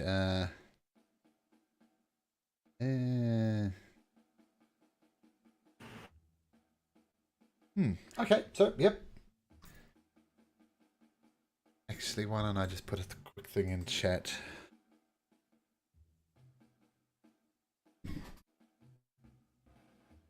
But I mean, Cadus can use martial weapons, so I was just seeing if there was anyone else who would benefit. Oh, if you want to use it, then you have a +1 battle axe. There we go. Here we go. Okay, as you're showing your friends your new battle axe, You see two of the Aurora Watch people. One of them appears to have lost part of his leg, like just below the knee. And his friend is kind of propping up. Yes. And he is heading in the direction of Osiris. And the one who does have the leg says, it's a fine looking battle axe you got, miss. Thank you. May I ask where you're heading? Assume you're heading to Osiris. We are headed to Bazozan, actually. Why in the God's name are you heading to that hellhole? Mercenary work, I assume? You could say that. Maybe just point some obvious things about you, about Bazozan. That place is not for the faint-of-hearted. Long ago, started as a mining town of Bazozan, digging deep into the Red Mountains. Fortunately, one day they dug too deep. They opened up in a portal to the abyss below. And all sorts of foul creatures have flowed from that place ever since. So no longer is Bazozan a mining town. It's very much the front line. Keep these creatures from the abyss at bay. As you can see, he points to his friend. Not to be missed. Now, if you are to attack these creatures, I suggest you attack with that battle axe in your hand. Normal weapons will damage them, but a weapon as fine as that, I would suggest if you creatures, swing hard and swing quick. I appreciate that information. And hope your friend is okay. And his friend, with lost part of his leg, he says, "Thank you, miss. I appreciate it. I make it to Osiris. I'm gonna say this as plainly as I can. You and your friends here look all quite capable.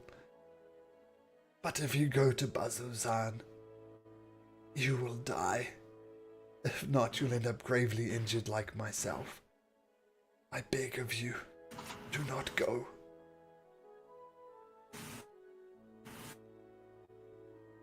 Thank you for the warning. I don't really feel we have a choice, but I will warn my friends. The blessing of the Luxon lights your way. And they stumble in the direction. Sorry.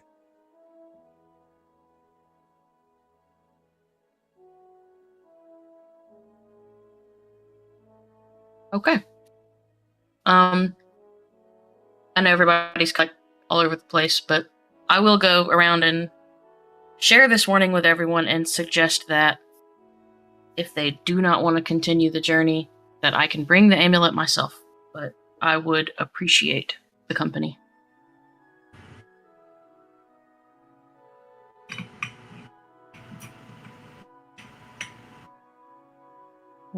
Well, this is what the part of the adventure is, right?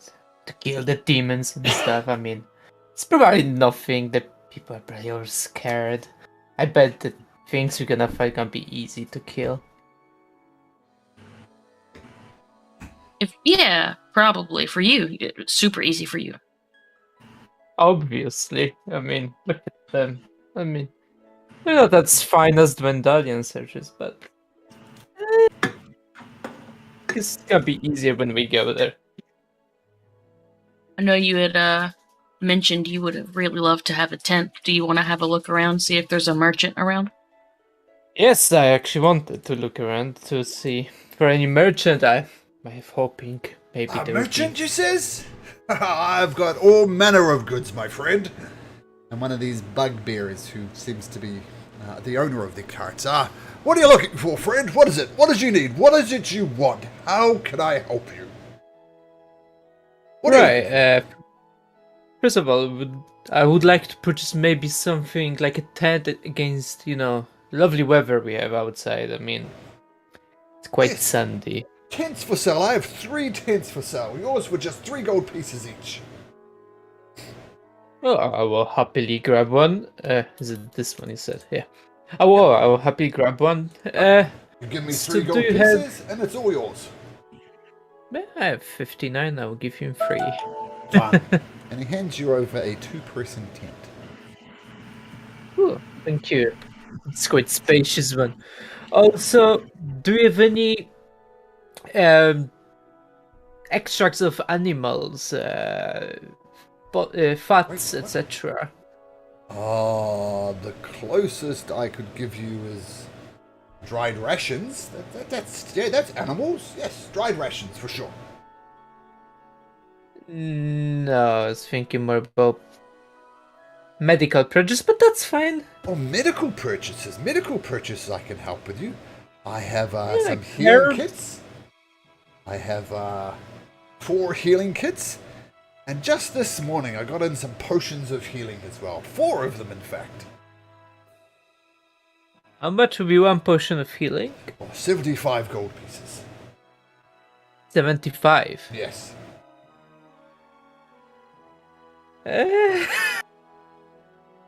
I don't have No, that much if you money. I think don't know. gold is more important than your very life, then I suggest you don't buy it. But if you have the coin, can't spend the coin when you're dead. That's 75 gold pieces. You'll thank me. I heard you're heading to Bazozan. This is necessary. No, I mean, I don't really need it. I can heal myself quite well, patience and stuff.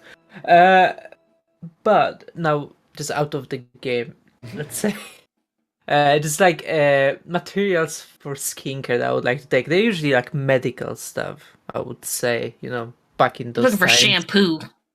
Yeah, not a shampoo specifically. But like, bodily oils that people use for healing back in those times usually would be good for skin as well. So herbs mixed with it. So I would like to purchase something like that. Would that be possible? The closest... Trying to smell good. I mean, the healer's kit has some ointment on it. That's the closest I can give you. I think It that kind of shows you would the ointment. It's got a very suffice. medicinal smell to it. I think that would do. How much would be for one? For a healer's kit will be 5 gold pieces. And you say you have 4. That's correct. I'll buy 2 and I'll convert them into temporary beauty kits. He's nice.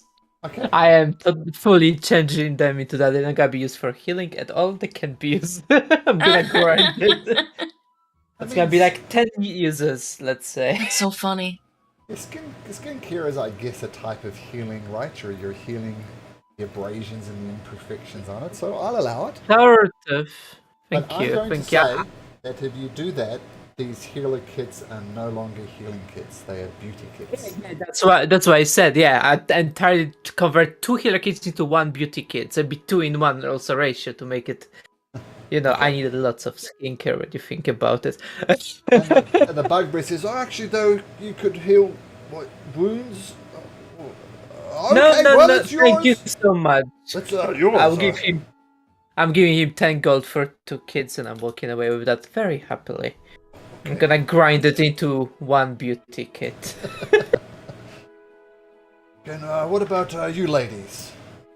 For 2 more healing kits, I mean, helpful for bringing down downed foes. Downed foes, I guess, if you like.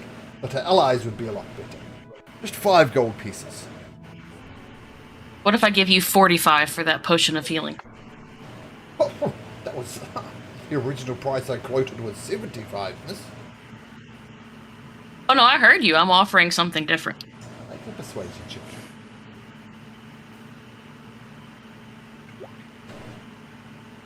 Oh, jeez, that's a big leap. I'll tell you what I can do. I can give it to you for 50 gold pieces. And this is my young daughter. This is my young bugbear daughter. Hi. Hi. Oh, say hi. Hi. Do you think I should give them the potion for 50 gold pieces? You do? Okay, since you say it's okay, we will say it's okay. There we go. With the blessings of Aaliyah, you managed to get a potion of healing for 50 gold pieces. Perfect. Oh, I have 2 of these left. Did I say? No, I had 4 of them here. How many can I put you down for? Just the one, thanks. Just the one. Okay. Now I'm actually going to just have a look at Kalen. Can Kalen afford one of these? He cannot. Let's see about Hatum. Hatum. Oh, no, he's broke as well. He can't afford one. Okay, so you bought 1 potion of healing for 50 gold pieces. Well, what about you, miss? Since he's talking to Amber. You look capable, but, healing potions can literally mean the difference between life and death. I don't have enough for one of those potions, but I'll take one of those healing kits. Of course. Do you also have a sling I could buy? Let's have a look. No slings, I'm afraid. I mean, the closest thing I have to something that could attack people that's to be what you're interested in, is I do have a hunting trap. It's like a hunting trap. 4 of those left. I have one of those too. Oh, you know the only thing better than 1 hunting trap? That's 2 hunting traps. Tell it, I'll make you a deal. Just 5 gold pieces for this hunting trap, and that's cutting my own throat. No, I'm quite fine with my one. Usually I try not to hurt the animals. Normally I have no problems. They'll just come up, they'll just run right up to me and be friends. Okay, to each their own. Maybe you'd like a nice blanket there to keep warm in the night time. With your animal friends as well. In fact, I was just having a really nice conversation with that turtle over there. Okay. Can't interest you in a blanket? Backpack?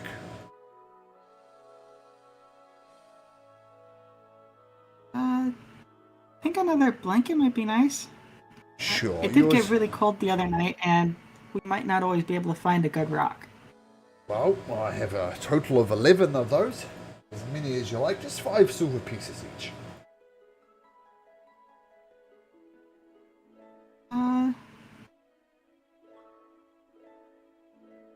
Put the other 2 healer kits and then a blanket. Okay, done. So feel free to add 2 healers kits. And if you don't know, remember when Amber was out and dying and everybody was frantically trying to use a medicine kit to a medicine check to save her? A healer's kit will automatically stabilize somebody. And each healer's kit has 10 charges in it effectively. So a good way to stabilize dying characters. Or as a facial balm. It's up to you. How much was the blanket? 1 silver? The blanket was 5 silver. And the healer's kit was 5 gold pieces. So 10 in total for the healer's kit. Yes. You got 2 of them? Yes. And you like to go talk to the turtle, Amber? I would have talked to it before coming over here. Okay, so let's rewind time. What do you say to the turtle? What do you do? So basically, while she was over here, she was kind of asking it how its day has been, if there's anything in the area, sharing her own travels, and then also telling it to be careful of any of those like large flying bird creatures. I think they're rocks. How exactly are you talking to it? Just in common? Just as a... Nope, I'm using Speech of the Woods, Can which you is basically a speak with animals. Oh, okay. So the horizon-back turtle doesn't really talk to you, but you're able to decipher its noise and its motions. And the impression that the sounds that it's giving off is more like it's tired. It's been walking for a long time, and it's grateful for this brief respite. And he's also very satisfied that he has the grass beneath his feet here. He's a tired guy, but he feels lucky to be here, so he could take a break from walking across the desert sands. He's in a good mood. I think I might have something here that might be able to help out your tiredness a little bit.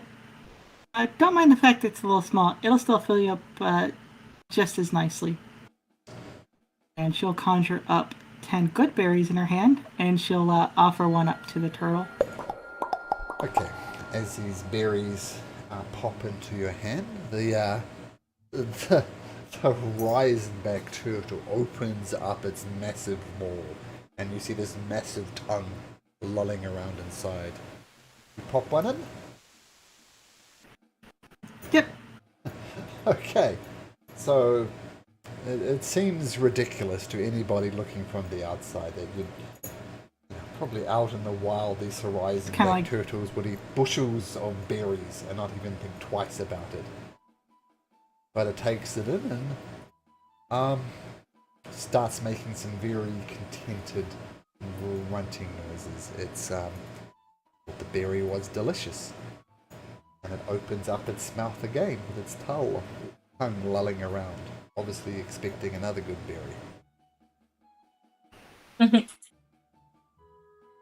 You want another one? It, She'll place another one on its tongue. okay, and it gobbles it down. You detect some slight discomfort from the horizon-back turtles. If it's had maybe more than it possibly should.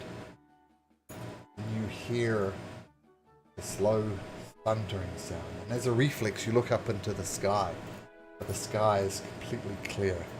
Then this thunder gets louder and louder, and the back of the horizon-back turtle starts shaking. You see the little goblins holding on with one hand as this horizon-back turtle lets out just an absolutely massive fart. It seems 2 good berries was too much for it. Maybe you should lay down and kind of rest that up a bit. You should feel better in a few hours. So kind of place her very small hand in comparison, and kind of like gently pat it on its nose. It kind of leans into you a little bit with its massive head, knocks you off your feet, knocks you off balance momentarily, but it's not enough to knock you down. Then it kind of retreats its legs back into its shell and puts its massive head on the ground and appears to be taking a nap.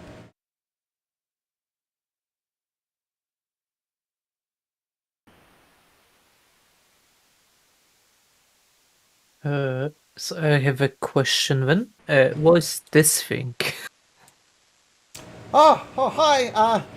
That's rice pudding, friend. That's my moorbounder. Have you seen one of these before? It's a rice what? pudding. Sorry? A moorbounder.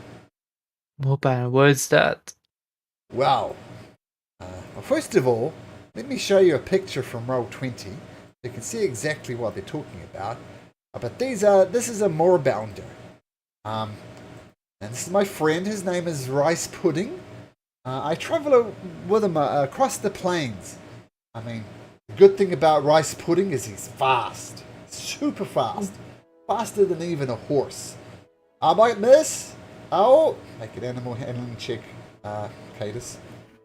Unless you need to get the trust of him first. And it kind of growls at you and knocks your hands away. It doesn't bite you, but it doesn't like being patted, apparently. Just keep your distance, miss. Rice pudding's a little bit temperamental.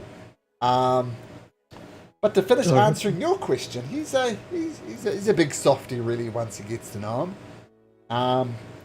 Rice pudding here, despite... I'm sorry he tried to bite you, miss. I'm sorry, but this one's quite tame. Because I've spent a lot of time with rice pudding training him. You might see more bounders in your travels. They kind of... if you see one out in the wild, keep your distance. If they attack you, you might as well stop and fight them as best you can, because they are super fast. Okay. A riding animal across the plains. I'm gonna cast speak with animals on it. Okay. Does it understand me? Like, hello? Is there any restrictions to speak with animals? Oh, sorry. They need a language, for instance? Very good. The beast, it is a beast. Is it Limited beast? by intelligence. Okay. You cast speak with animals, and you feel you've got some type of bond with this creature called rice pudding. What do you say? Hello, rice pudding. Do you understand me? I need to know if this works properly. Jeez, that's omnibus. Before you get there, I'm just going to ask Amber to make me an animal handling check at advantage. You know about advantage? Oh, 23, wow. Maybe even better than that. Have a look. So 23. You watch Cadus, as Cadus was almost bitten by this creature. You place a gentle hand on it, and it doesn't bite you, and kind of gives you a gentle hit back, kind of the way that horses do. There's a lot of momentum behind it, but it's gentle enough. It seems to like you, at least, Amber. But then it hears Sigvard's words in its head. And what did you say? So we'll pick it up from there. Sigvard, what did you say? I mean, I was just asking if it understands me, because I don't know if this actually works. Will it answer? Understand. Yes. Oh my god, that's amazing. Now, you're a magnificent beast. I mean, I'm gonna say... What I've is seen that's magnificent? very... Magnificent is like strong, amazing, beautiful. Strong, yes. Strong. Yes. I used to have a similar pet, with a small size, not like you, What is just pet? without the clothes. Pet is like an animal that follows you. You feed it, you worship it, you take care of it. Friend Justice feeds me. Friend Justice, nice. Oh, that's... What does he feed you? What do you like to eat? If I would, let's say, want to feed you as well. Meat. Raw. Juicy meat. Can I quickly go to merchant, buy some meat and give him, and I say, I'll give you so much meat, but you owe me a rub belly. Meat good. Give meat. And I pet you whilst you eat meat. Well, you go to the merchants, the bugbears, and they say, oh, we've just got dried meat. That's all we've got. And you see this drow up here. No, it doesn't look like a drow. The drow says, oh, if you're looking for meat, I've got some raw mastodon here. I could sell it to you. Just 3 gold For how pieces. Deal. I don't care. It's for a cat. Okay, that's ridiculously high for what she's saying. I don't but care. you do have some raw mastodon meat in your hand. There you go. I'm gonna give it to Rice Pudding, and in exchange, I want him to let me just belly rub him. This is a big cat. Okay, so it greedily devours the mastodon meat. Oh, that's good. It's good. It allows me to pet him. As you get closer to Tickler's underside, he says, oh, no. Must gave consent. you I did meat. not give consent. Oh, I was asking you for meat. You get pets. Yes, meat You good. never answered. More meat. More meat. How much more meat do you have? I'm gonna scream to the hunter. Got five servings left. 3 gold pieces each. If I buy them in bulk, can you make it 10? Well, all. I just no. Cause yeah, sure. Yeah. For 5 gold pieces, 3 gold pieces for all of them. Sure. 10 gold pieces done. 10 gold pieces. Alright, done. I'm taking away 10 gold pieces. Okay. And I will show him all the meat and like, all this meat for you and for me petting you. Deal? Just That's pet. a lot of meat. Just pet, nothing What is else. pet? What is that? Oh, it's gently touching in the nice area so you feel nice. Give meat. I will give meat if you let me pet you. That's Give a deal. meat. I will give you 1 meat for now. And then... Okay, and then I'll show you what pet is. And then you think if I can pet you more, okay? Don't understand. What is deal? It's like agreement that you get something and I get something. That's what is deal with. You gave me bigger word. Don't understand.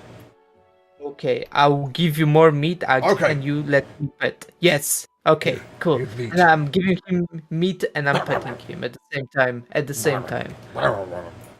Okay, make an Okay. animal handling check at advantage. It'll be persuasion.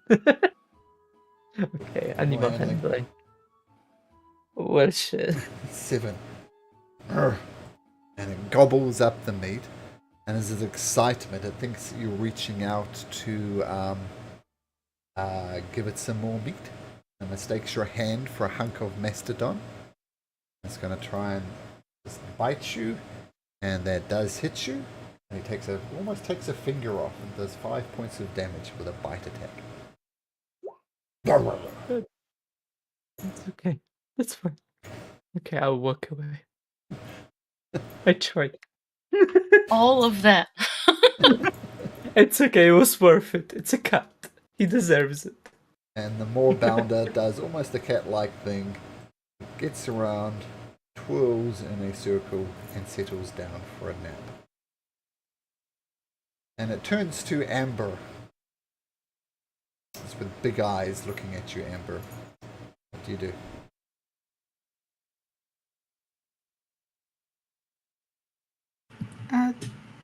Sorry, I don't have any more fresh meat for you. I do have these berries though that'll fill you up even more though. Meat.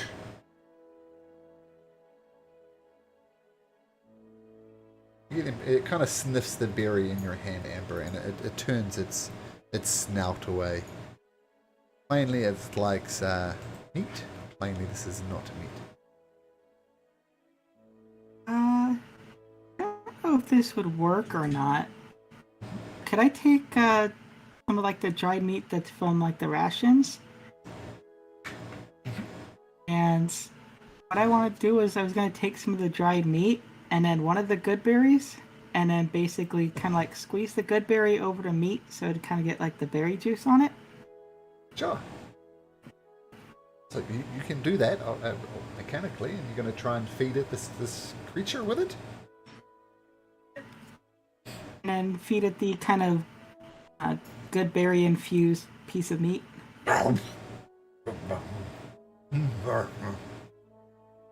More. You get him kind of sniffing around. He obviously enjoyed that. He wants some more. Did that fill you up at all? I don't know if it still actually worked like a good berry. You think it does? Didn't detect any magic. I think it you as might you have season had the enough. meat You with berry might- juice. I think you might have enough by now. You might get a tummy ache if you eat any more. Okay, it kind of sniffs you. It goes around into a circle. And is attempting to take a nap.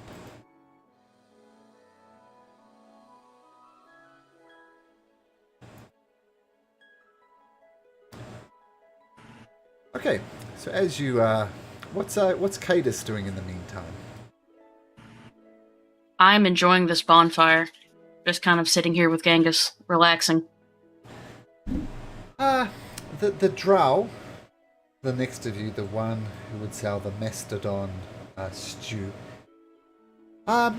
Miss, I'm afraid I'm all out of fresh mastodon, but can I interest you in a plate of this stew anyway? It's got rice, seasoned with squash, and there's a few secret herbs and spices in there as well. Can I interest you in some? Just a couple of silver would cover my costs. Sure. Okay, and she hands you this bowl. Do you eat it? Absolutely. It's delicious. It's almost like living on a desert island starving and someone gives you a cracker. It's just the best damn cracker you've ever had in your life.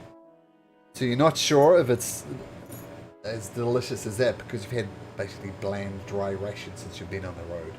But it is positively delicious. Great contrast. Apologies, I didn't have the mastodon, but this guy fed it to the moorbounder for some reason. Sorry about that. It's even better with the mastodon meat on it. Well, this was very delicious, and I really appreciate it. Alright, no problem. Hey, what about you, friend? She says, pointing at Sigvard. It's 5 silver pieces for one of these. What do you say? What do they contain? Is my first question. Well, there's rice, which is good. And this is my specialty dish. It is called the, what's it called? Mastodon Corundul. Quite delicious. As I said, it usually has grilled mastodon on it, but unfortunately you fed that all to the moorbounder. It's also got vegetables. The most notable vegetable is something called a corund. Corund. I don't know if you've heard of it, but it's a vegetable that only grows in the dark. And it's a specialty from Rosanna. Now, that vegetable, how many calories? Okay, yeah, I would just eat it. It's okay. Okay. Well, I would apologize to you about the lack of meat, but you brought that all up. No problem. What about you, miss? She says, pointing over to Amber. Would you like some mastodon corundel? Quite a specialty of mine. Would you like some? Sure, I think I'll try some in a little bit. Kind of like glancing over at the moorbounder to see if it's asleep yet. Gently snoring. Like quietly moves away so as not to disturb it. Just for funsies, make me a stealth check, Amber.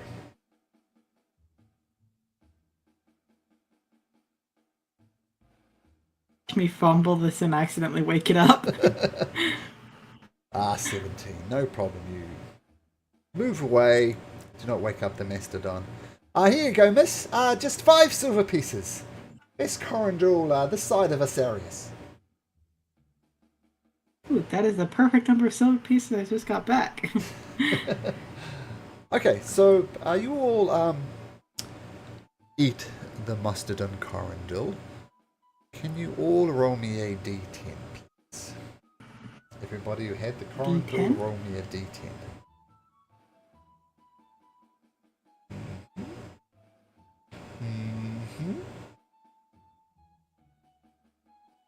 And a 3 as well.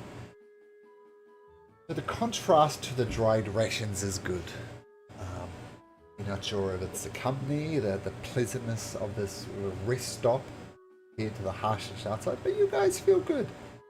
Sigvard, you normally regain 4 temporary hit points at this point. If I only had some mastodon, you would have get the full amount. So you can have 2 temporary hit points. Cadus, everybody in fact gets 2 temporary hit points. Nice. For the beginning of the day. Yes, it is halved because this thing doesn't have any mastodon in it. So good. So it's for the whole next day. Yeah. Yep. Yeah. Awesome. So it fills up your belly, and as I said, just nothing else. The contrast to the bland, dry rations is quite good. You see two creatures sitting by the fire as well. This is what they look like. And they say, "Ah, we have new guests. Welcome. Most people call us the Acorn Sisters, but I am Lanata. This is my sister Rober. Welcome to the Wandering Oak. It's a pleasure to have you here."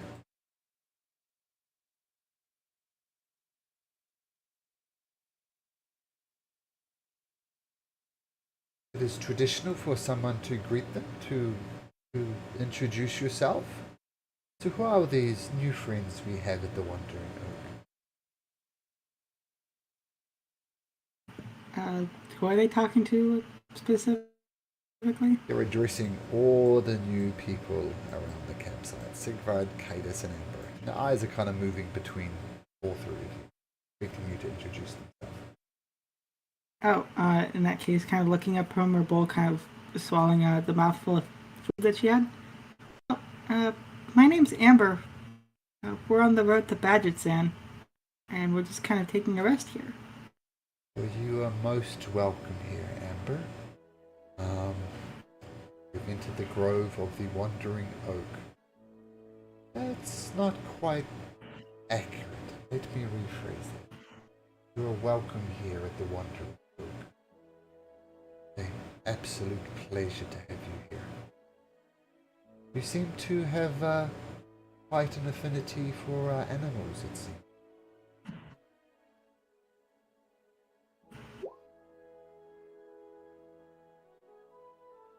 Oh, yeah.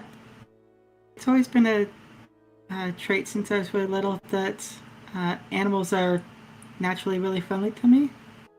And I can even talk to them. Oh, that is truly amazing, Amber. We see the animals as all part of the balance and the cycle of nature. And while some animals will kill animals, that is within our beliefs. Once again, the circle of nature. And you'd be pleased to know, Amber, when I corrected myself. Let me tell you a story, Amber. Many hundreds of years ago, all around here, Bazalzan was nothing but desert. There was no respite for people. There was no rest. There was not anything. This endless desert. Until one day, a mighty tree ant arrived here. Do you know what a tree ant is, Amber? Would I? A nature check.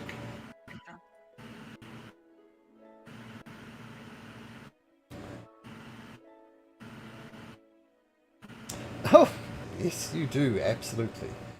We'll pick it up. I'm assuming the player does. So do you know what a tree ant is, Amber?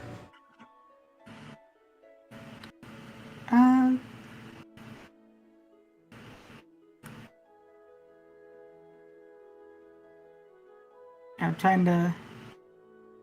I was actually trying to recall exactly what it is. It's like a, Walking, talking tree. almost like a walking tree, almost like from, like the Lord of the Rings for Treebeard.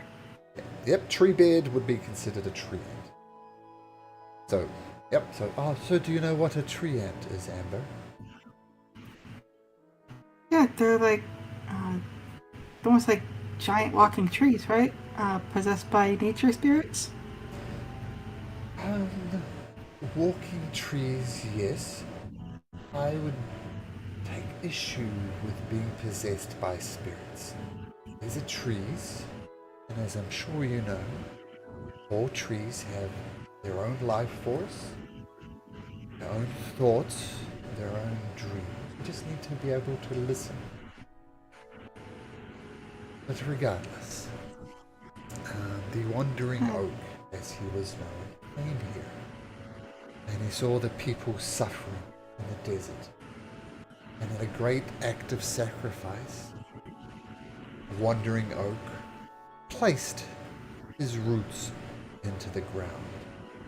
Then his trunk, and his branches, and his twigs, and his leaves.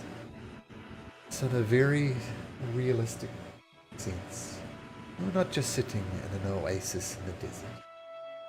You're sitting literally in the body of Wandering Oak, as he sacrificed himself for this waypoint. And we thank him and we worship him every day.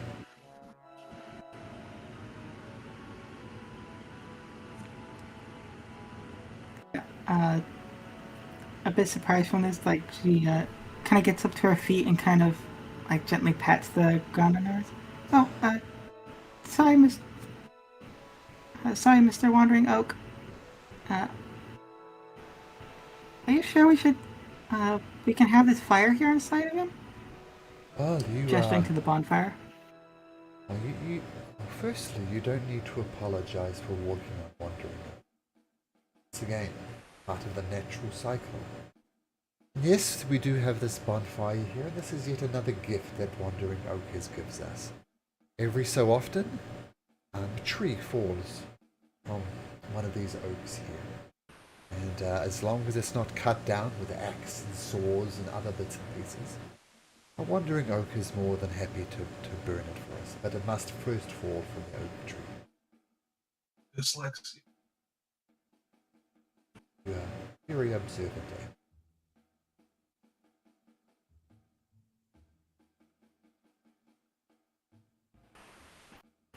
The That makes acorn, sense. the To keep acorns the balance. balance, yes, absolutely.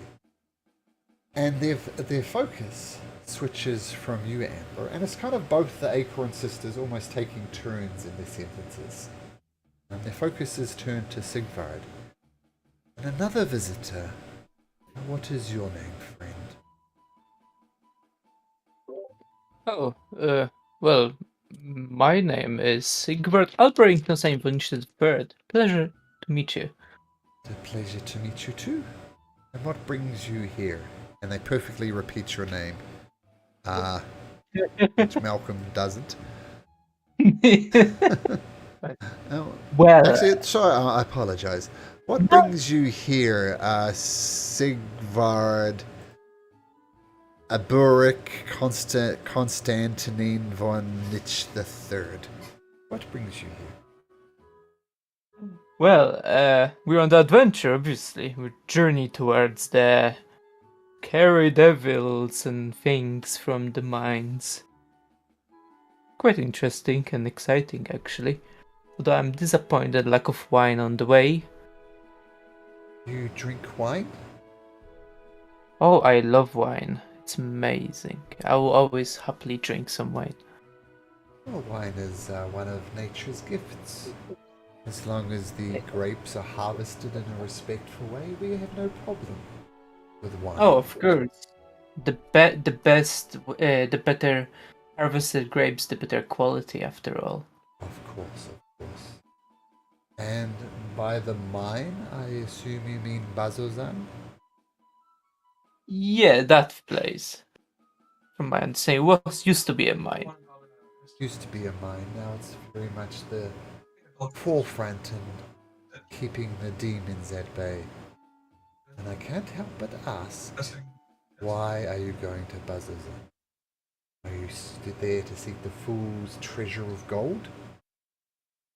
But no, more of a duty, because apparently we are trying to investigate this blood moon, was it?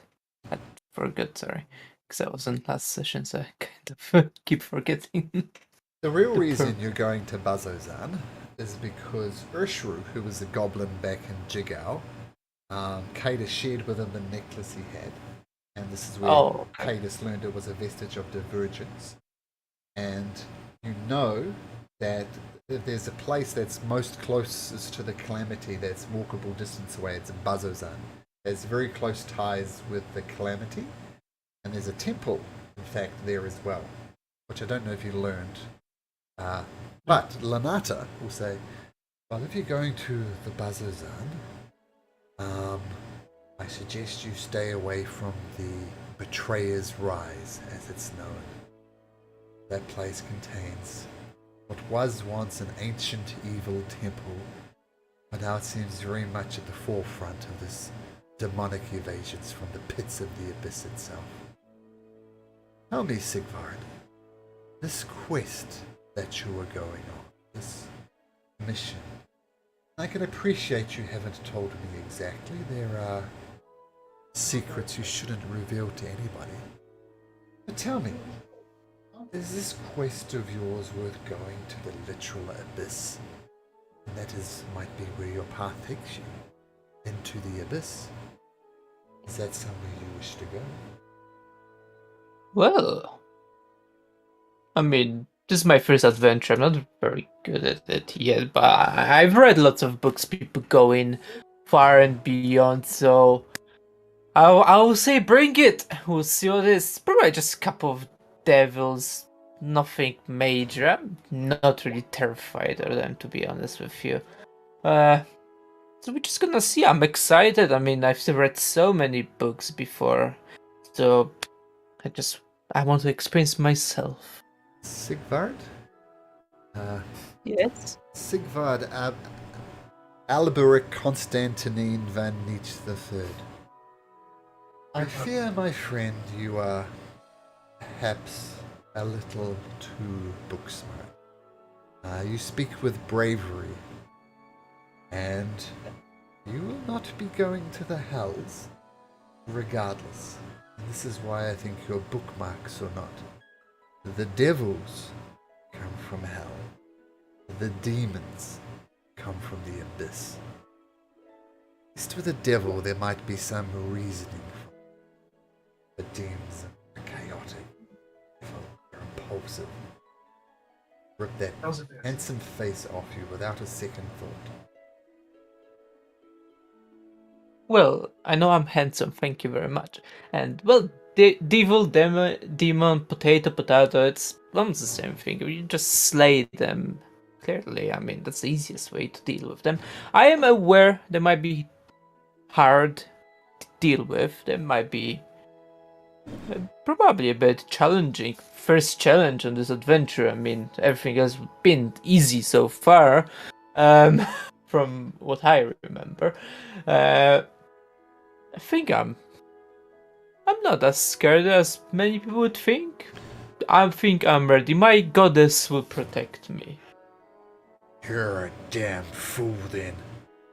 There's one of these Aurora Watch members out here. He's a drow, dressed in the Aurora Watch armaments.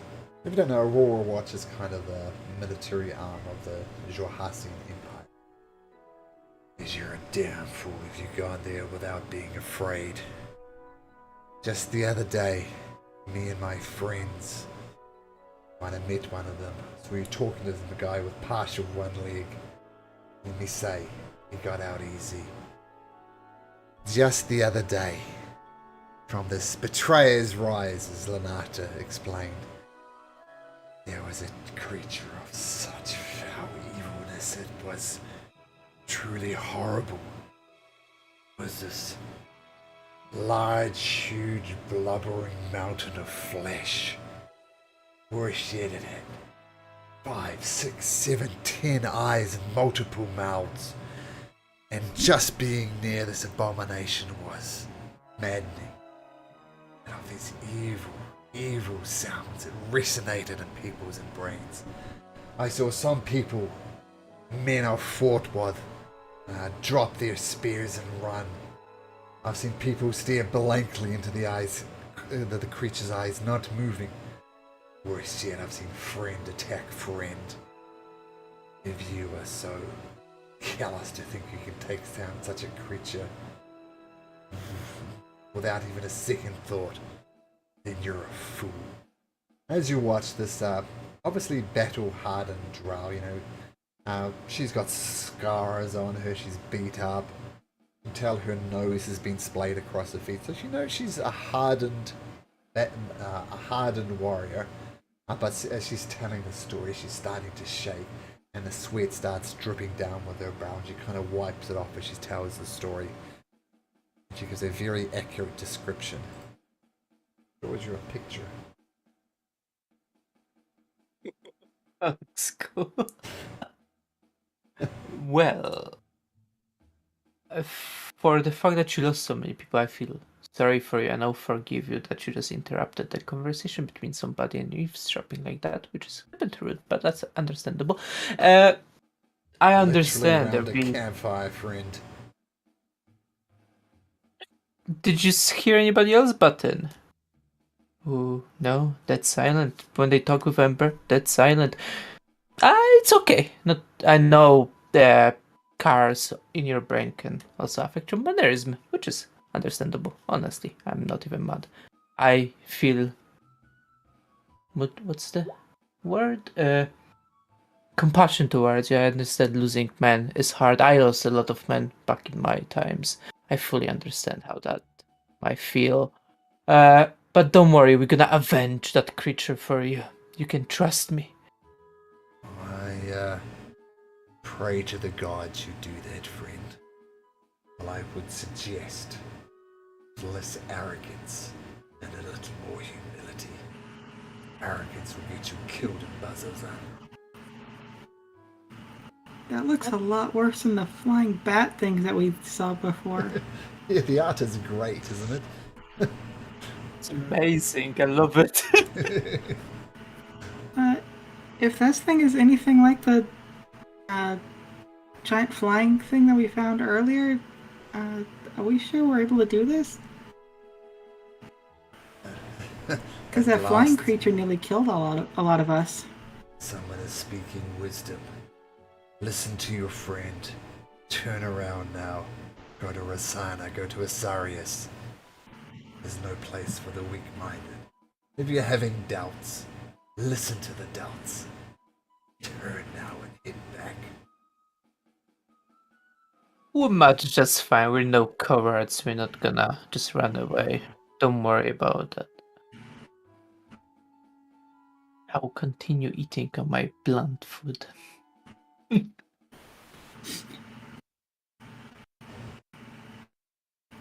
Well, Lanata began. Well, you can forgive me for saying this, friend, she says, nodding to the female drow. But here we have a ardent warrior. I saw you, Alice, she says, talking to the drow. Came here about a 10-day ago. Strong, or confident, verging on arrogance, much like Sigvard over here. Now you've returned. You're shaking. You're sweating. You're obviously upset. Only pray that the wandering oak gives you peace that you did not find. And the drow Alice that she was talking to kind of just drops his head, or her head, and goes back to eating his meal. Heed the drow's warning. The place is nothing but pure evil. But the wandering oak is not. I believe we have one more visitor here. What's your name, friend? She says, talking towards Cadus. Cadus. And these are your companions, and you are traveling to Bazozan as well? Yes, we are. We've been traveling together a while now. Why are you heading to Bazozan? Mercenary work. Mercenary work. Well, I hope the gold that you find is enough to... I don't know what you would do with gold, to be honest. We've never had the need for it ourselves. But if that's what you seek, plenty of mercenary work to go on. We have to fund Sigvard's beauty routine. Well, I think all the creatures of the wild mother are beautiful. The trees, the grass, humans, the drows, everybody exhibits their own beauty. I do not understand the need for such salves and balms. But each his own. Indeed. I know you just showed up. I don't know if you've had dinner yet, but I do have some of this leftover rice dish if you'd like it. You're offering it to the Dryads? Sure, I don't know if they eat, but Well, they've been kind to talk to everybody, so. Well, we thank you. We would take a berry each. That would be delightful. You've been nice enough to go around and speak to each of us, so I felt I should give you something. Your kindness is truly appreciated. We do have a bit of tradition here. While you're welcome to stay at the Wandering Oak for as long as you like, feed on his goodness and his sustenance in this place of the desert. It's tradition, and that people give us a gift. But as I said, you can stay here as long as you like. We are not interested in gold. We are not interested in material position. What we find is a most useful gift. It's a gift of a simple song. So, could be in the form of a poem. But please, if you have a song to sing, please share it. Looks at Cadus, Amber, and Sigvard expecting. Very, very sad to let you know that our bard died. Huh. Well, that is unfortunate. I would have looked forward to his song. But everybody has Sigvard a is song. very good at poems, though. Oh, Sigvard, please, a poem. Yes, of course. He would try to make up something quickly. Obviously, I'm not gonna sing, actually. You can just give me the theme of the song, if you'd like to, and what tone it takes, like whether it's a sad song, a happy song, dancing song. Oh, Or you it could will actually be sing a it. It's up to you. sad romance song about a man couldn't ever find love because nobody's equal as him. Okay, and your Sigvard is literally singing the song? Autobiography, then. It's like more poem, you know. Or poem? Yeah. Okay, we'll make a performance check firstly. And Amber, people gratefully accept the berries. I don't think it's delicious. It's a pretty good performance. You hit the beats of the poem pretty well. As you're singing the poem, you see several of the people around the campfire are looking into the embers as you sing it, perhaps remembering times as they have lost love, or never found love. Lanata says, "Oh, that was there is beauty in loss and sorrow as well. From what I hear, they can be growing experiences as well. So thank you for your gift, Sigvard. It is appreciated." No problem. I know. It's okay. Crying I'm in a place of inside. safety here. Amber, perhaps you have a more, or any song would be fine, but perhaps a more upbeat song.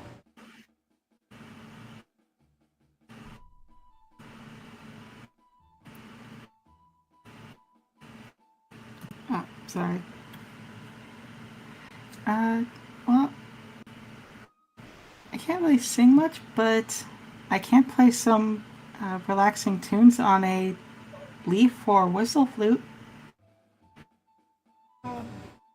Sure. You don't necessarily need words to enjoy the gift of music. Now let's hear your song of nature, Amber. And explain to me thematically what Amber is actually doing.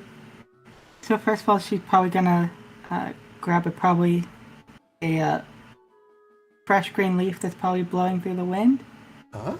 and kind of starts blowing out, like make the whistle noise, Sure. and trying to play just a slow, calming song to kind of help people relax during dinner. Sure. Still going to be a performance check though, Amber, even though you're using a leaf to do it. So, performance check. Yeah, it's just the flavor because I have proficiency in flutes. Oh, sure. So you can roll it. Let's make a performance check. If you're already proficient in performance, then yeah, it would work. I do have proficiency in performance, so I can just roll that. Sure. Oh, was it a? Oh, I thought it was a natural one there for a second. That'd be disadvantage for that nat 1. The straight roll is the 13. Oh, yes, a 13. Yes, so it's a 13. So you remarkably adjust with a simple leaf. You manage to make this melancholic tune that's very relaxing, and some of the people who were perhaps a little sad by Sigvard's tale start perking up, and they feel a lot better. And Rober says, "Hi, Amber. You're good with animals, and you're a friend to nature. Remarkable what you brought out of that leaf."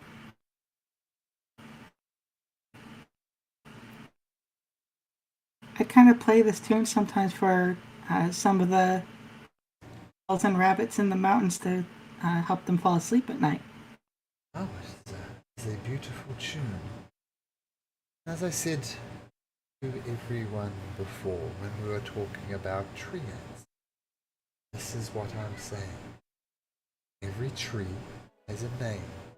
Every tree has hopes. Every tree has needs. And every tree, every blade of grass, every acorn has a song in it. You've seen here that Amber has brought forth a song from a simple leaf. It is not only a song, Amber, it is a lesson as well, we think.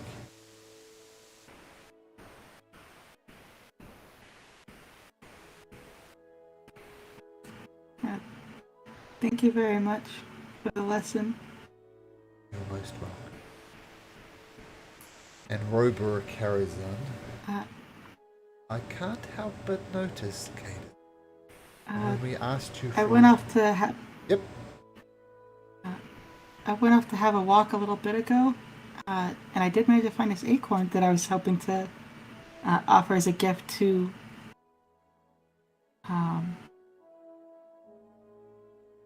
so the player forgot the name again. Wandering Oak?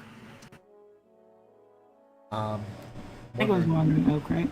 Yeah, Wandering Oak was the name of the tree ant that gave his life to this thing. And you found an acorn around the place? It's an acorn you have bought here.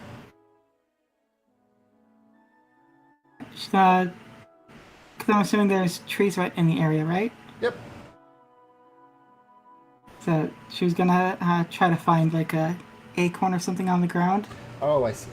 I was gonna bring it back to offer to Wild Oak by casting Druidcraft on it.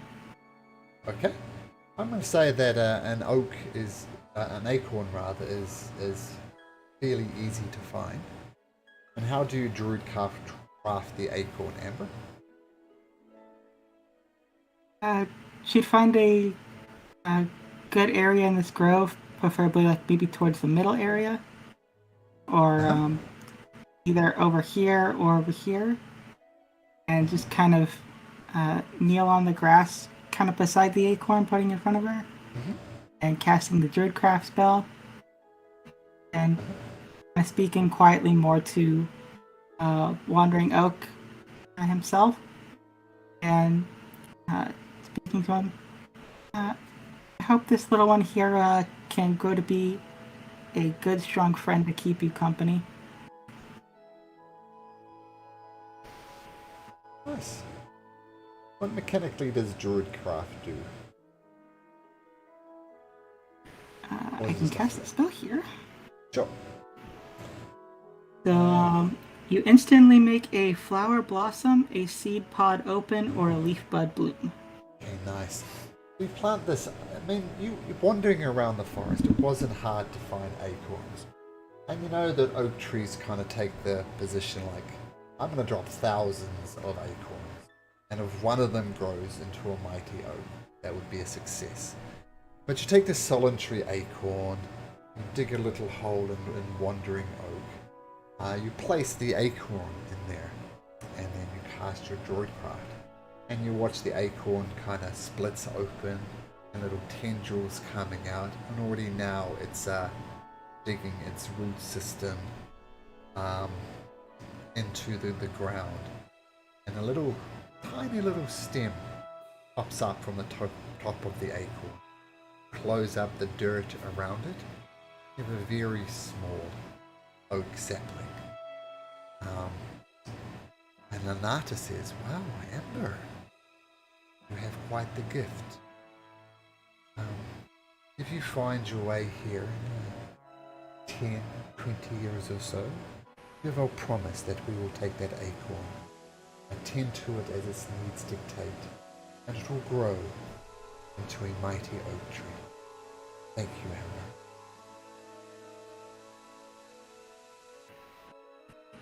Welcome.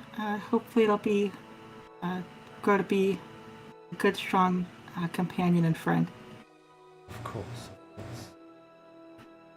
Now, Cadus, I couldn't help but when we asked you for a song, instantly deflected to Sigvard. I ask you again, Cadus, do you have a song that you could share with us? I simply deflected to give myself more time Of to course. provide you with something I felt worthy, and I wrote you a haiku, and it's there in the chat. I'm sorry, I cannot read. Can you say it out loud for me? Crap. Field in winter time, a brown little rat scampers across my dagger. I can't help but notice you have a rat companion with you. His name is Genghis. Genghis. Wow. And she raises her oaky hand out to Genghis and says, "A pleasure to meet you too, Genghis." What would Genghis do? Run up and sit on her hand. And she very gently, she has no fear of the rat whatsoever. And Genghis goes up and kind of nestles into her bushy, tree-like arms. And can you just make me a performance check, Cadus, to see how well you deliver this haiku? Yeah. I think I did great. That's almost on point. It doesn't seem Cadus is the extrovert, didn't want to sing a song, and was a little hesitant about it. Can't help but notice people were affected by what Sigvard, what Amber was doing, and they basically talk through your haiku and no one actually hears it. Rober and Lanata, Best case scenario. they say, well, thank you for writing us for something. It's a haiku. Thank you so much, Kate. It is truly. And you see her hesitating, trying to say some nice words, and that is, that's a gift. Thank you. I've never heard a haiku before, and I mean, because of your performance check, they don't really like the haiku. But I, Malcolm the DM, think the haiku is fantastic. Good job. Okay, it's the player. But they don't like it, but Malcolm absolutely likes it. It's nice. Well, we thank you for spending this time and talking with us. We thank you for your gifts. And we especially thank you, Amber, for planting the tree, the acorn. But the day is late.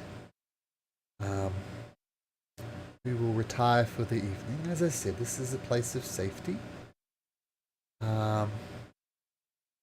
You rest up.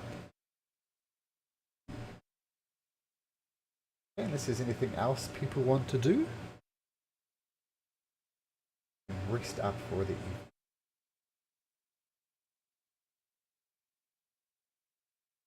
Okay, trance by the fire, nice. Amber?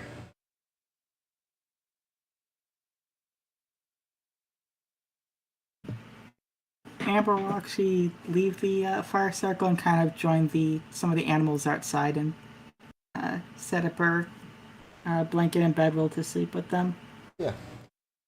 Well, yeah, absolutely. I should have mentioned it before, but this little oasis in the desert is teeming with life as well. You see butterflies, you see birds, you see rodents on the ground as well, squirrels. This place is definitely its own little alive ecosystem. And as you lie down to rest amongst the leaves and the forests, yeah, some squirrels come up and they kind of nest up to you, birds flutter by, a few butterflies land on you as well. You go into a deep, restful sleep, Amber, perhaps the most comfortable you've been in a long time. Sigvard! Resting up? Yeah, no, I would just sit up a bit or close to a campfire. Just rest down. Thinking about wine. Okay. Should probably be Now, so long rest, done, easy enough to do. Amber, you wake up in the morning and you find various nuts, like peanuts, walnuts, those type of things, in your pocket. You didn't notice how they got there. You suspect it might have been the squirrels or something, but there's a bunch of nuts in it. And you take a bite of the nut, and it feels really good. You think these nuts are magical in some way? It could help you in the future. Functionally, you have a potion of... Oh, it's not here. It's a potion of vitality. This is what it does. Not in roll 20 for some reason.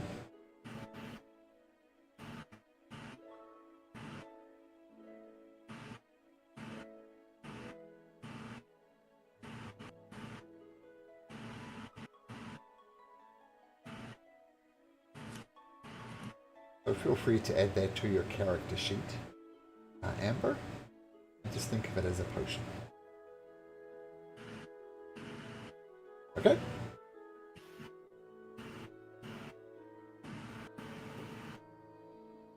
Okay. Alright, so you wake up in the morning. You notice the horizon back turtle is not there. You might have heard it leaving kind of very early morning, and it's heading towards Osiris. And what do you guys do? Carry on to Bazozan?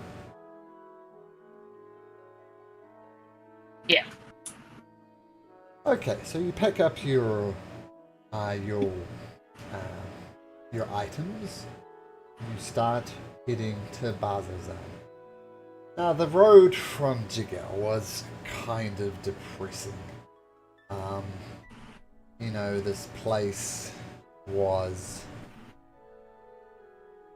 not the pleasant thing, walking across a desert. As you turn and head toward Bazozan, it gets even more depressing, I guess would be the best word. There is some type of mist rolling around the barbed fields. And combined with the dust makes visibility a bit more limited, not terrible. And you notice as you wander through, you notice these huge barbs rising up from the barb field.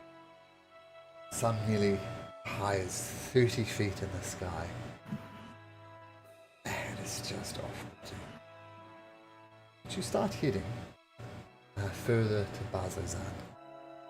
Sigvard, roll me a d8 for me.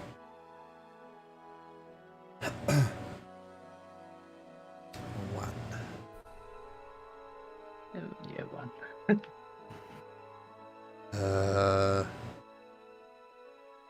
Oops.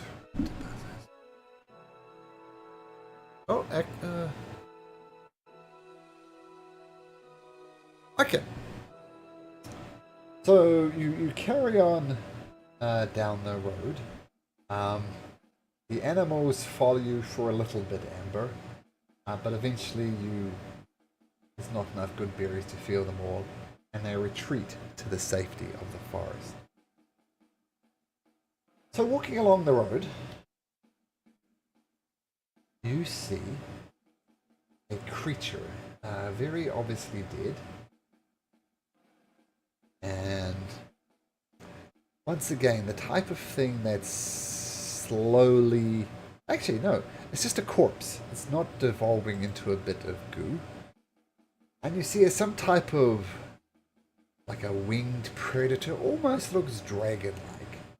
But the corpse looks something like this. Imagine the smoke around it is gone. So imagine that picture, but without the smoke, and just starting to rot. You can smell the rotting flesh. It's a little off-putting. What do you do?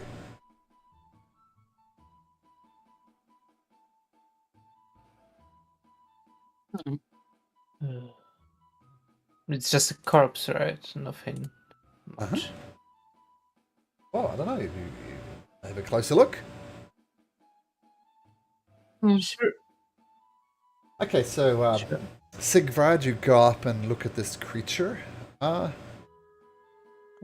it with my sword. Okay, but leading with your sword. Yeah. Can you make me 2 checks, please? Can you make me a medicine and a survival check, please? Medicine survival. Medicine and survival. Okay, See, so I'm consistent. you have a look at the corpse. So even with a 10, you work out that it's just been riddled with broken arrow shafts. Obviously been hit, maybe from a distance. Maybe that's what's killed this creature. You're pretty sure it's dead. You've had bad experiences with corpse, with little demonic things erupting from this corpse. No such demonic things erupt.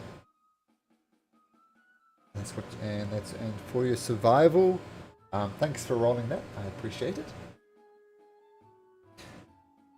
What is Amber and Cadis doing?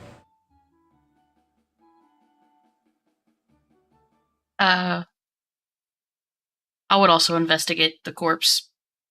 Just Okay. kind of seeing how long it's been dead, maybe. Once again, make me a medicine and a survival check, please.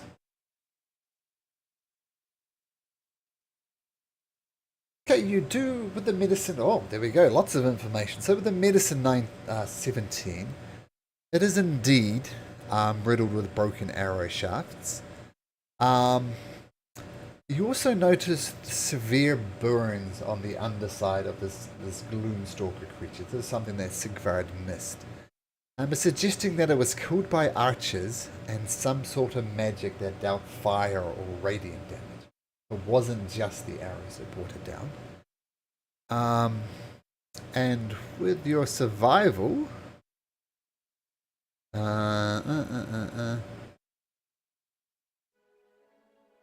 You notice there's a fine line of footprints leading from the trampled battlefield. And you follow them for like just about 50 or so feet from this corpse, and it ends in a withered oak. And you look down, and in plain view, you find a silver ring with a small sapphire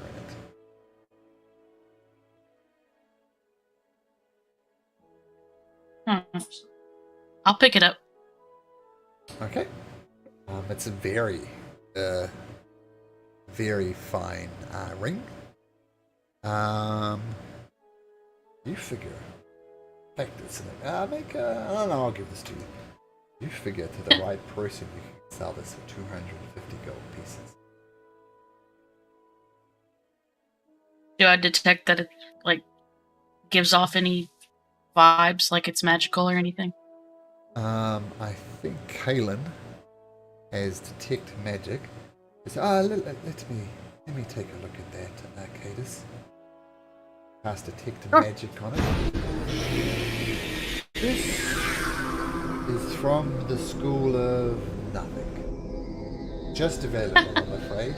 Not magical, but it's a good find. I'm not sure we could ever sell that in Bazozan. Imagine it's not the type of thing they look for. But to the right buyer, yeah, be good. All right, then that'll probably help us fund some stuff along the way. Put it in my pouch. Sure. Amber, your courses slowly approach. Yeah. What would you like to do, Amber? As you hesitantly approach.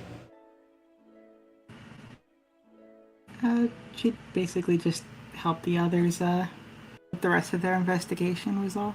Okay. You help Cadus. I say that Cadus did so well with her medicine and her survival because Amber was helpfully pointing stuff out. Anything else you'd like to do here? With advantage if Cadus wanted to roll higher. Oh, yeah. You're not going to get any information from that. But if you'd like to roll another medicine and a survival, you're more than welcome to. I'm good. I feel like this thing is sufficiently dead if you guys would like to continue.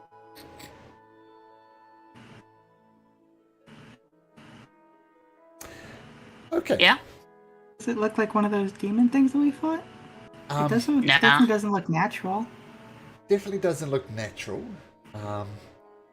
But also you've noticed that every demonic creature that you've slayed is slowly dissolving into this demon ichor that Sigvard has a vial of. This one is not doing this.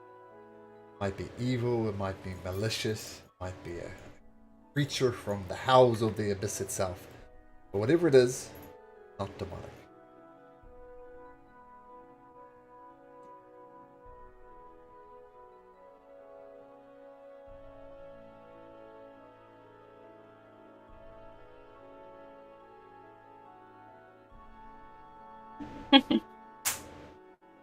Okay. Do you say we continue on to Bazozan then?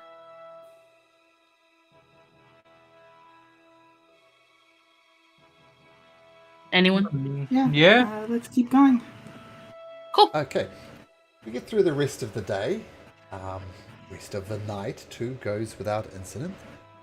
And you start heading towards Bazozan, even further deeper on. And what an Amber? Can you roll me a D8 this time, please? Also, still furthest leg of the journey as before.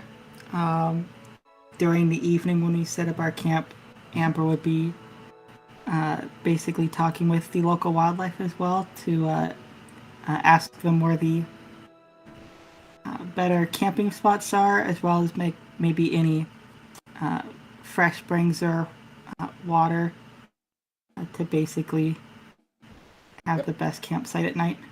Yeah, well, water, they're not very helpful. I mean, this is mostly scorpions, I'll say, that you're talking to. And you notice a lot of the creatures at night are hanging around these barbs sticking out of the ground. So you find a particularly large one, like 30 feet high. And once again, you can feel the heat of the day being soaked up by this fire during the daytime and then giving out in the evening time. How you had such a successful time from talking to the scorpions. But in terms of fresh water, nothing. And sorry, was it Sigvard? Can you roll me that D8, please? Is it? I think you said for me a D8. Oh, Yeah. who were I said? Because Sigvard did it last time. Okay, sorry. Yep. So D8, please. And that would be an 8. Oh, an 8. We went from a 1 to an 8. Hopefully that's nothing bad. So as you wake up in the next day, you start seeing a cloud up ahead. And you just see it in the distance for a little bit, but then this cloud gets bigger bigger, bigger. Can you all make me a perception check, please?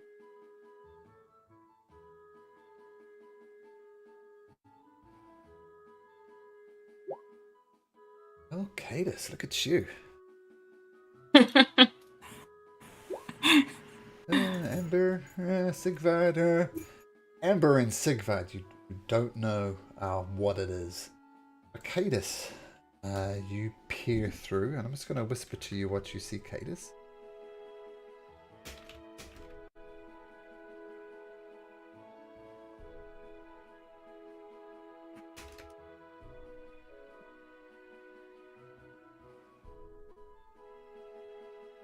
Oh, I could type.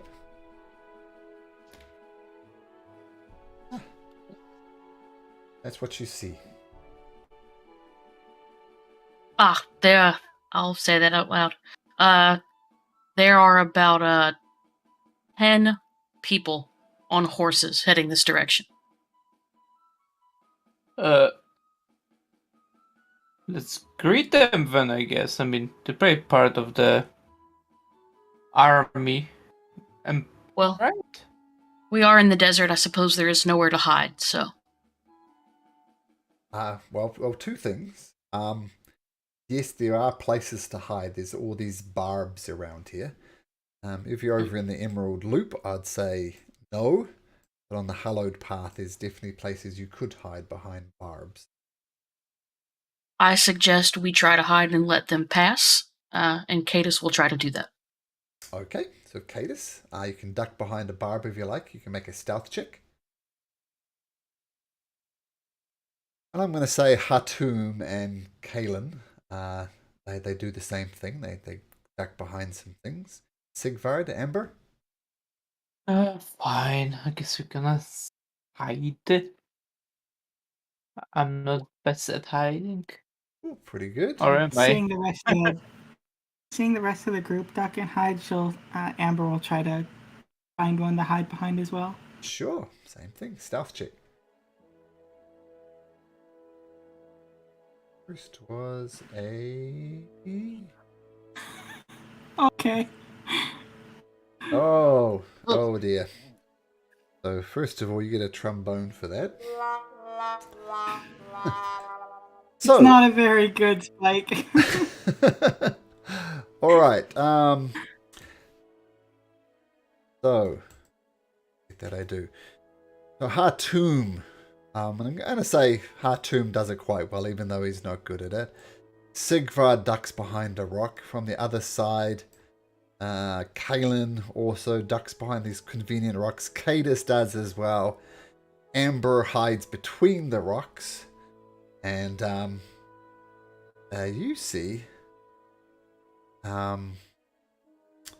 these people on horses thundering by. You notice the lead rider. I mean, this particular horse is magnificent. It's rippling with muscles, it's well groomed, its coats are shiny. It's a serious horse. Ridden by a serious man. These horses are nice, not as nearly as magnificent as this one. And as they get closer, you'll peek through the rocks. These are very obviously not members of the Aurora. They're wearing garments and various bits and pieces that don't really give away their allegiance at all. But they're definitely not wearing the Aurora watch things. And they come thundering by. You almost feel the ground shaking as these bunch of horses just thunder on by. And they're about to go by when Amber, as you wedge yourself between these rocks, you kind of slip out and pop out and full view of these creatures. And they come screaming to a stop. This guy approaches you, while these other ones kind of come around here. He says, "You're right, miss. Shouldn't be out here alone. Dangerous things out here. What are you doing, miss?" Oh, I'm fine. Just I think I just slept in a little bit and kind of stumbled on the rock here. A deception check, Amber.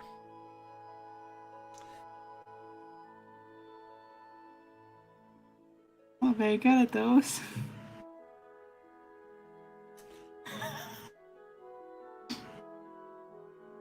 Oh dear. That's the 4. Oh, miss, I don't know. Let me know if anybody's who's hiding behind the rocks. They haven't spotted you. They're not reacting to the presence or interacting with Amber. But let me know if you want to do anything from behind the rocks. Well, look, miss, I don't know what you're doing out here. I can tell you're not being honest with me, but quite frankly, I don't really care what you're doing out here. The simple fact is that you're traveling on Jorhassian land, heading to Bazozan. I don't know why the hell you'd be heading there, but as you know, there's lots of swords, lots of ammunition, a lot of supplies to do here. We've been officially instructed by the Aurora Watch to collect a road tax. So, miss, I'm going to need 25 gold pieces from you, and then you're free to go. 25? That's a lot. I I don't think I have that much anymore. Maybe your friend here knew you're up to something. Yeah, 25 gold pieces. As Cadus rushes forward. Okay. Tabletop question about the my Crimson Right. It's a bonus action, and like we're not in battle, right? So You can just do it. can I like? Okay. So basically, I would take my battle axe and slice my palm while I'm looking him in the eyes, and my blade will start to be icy, and tell him that we're not paying anything today. But it was nice to meet you, and then like wait for him to hopefully leave. Okay, first of all, take your D4 damage, and then Yes. roll me intimidation at advantage.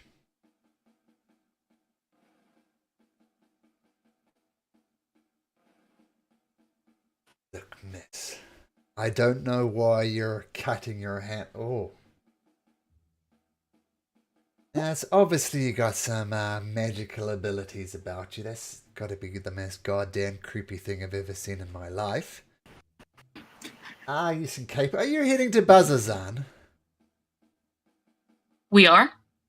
And I suggest you take that axe and help out. But we're still gonna. I will give you a discount. 10 gold pieces, and you're free to go on your. For the cause. I'll give- and all that. I'll give you a discount. You can leave for free. And the horses start gathering up around you. Kind of swing around, and they're all kind of, trying to look as macho as they can. I'm really going. Can I try to say something to the Sure. horses? Sure. Yep. So as Amber is threatening the sky, you could say something to the horses. So kind of turn to the horses around. It looks like your owners are trying to get you in some really big trouble. I really don't think you guys should be here, otherwise you guys might get hurt. Do you want to follow us or head back to the circle? Make an animal handling check.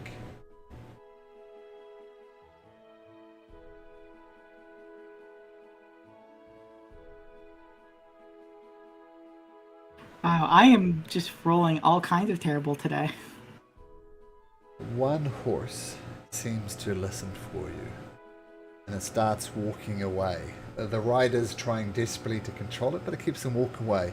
And he says, boss, I think these guys are fine. I'm just going to carry on heading this way. Plainly not in control of the horse. But he disappears off the battlefield. Look, miss. Don't know what you're playing at, but we've come across your arrogant sword. We've trampled you into the dirt. You see, the thing with horses is they're pretty mobile. They can run right past you, and I can just chop and attack freely from you.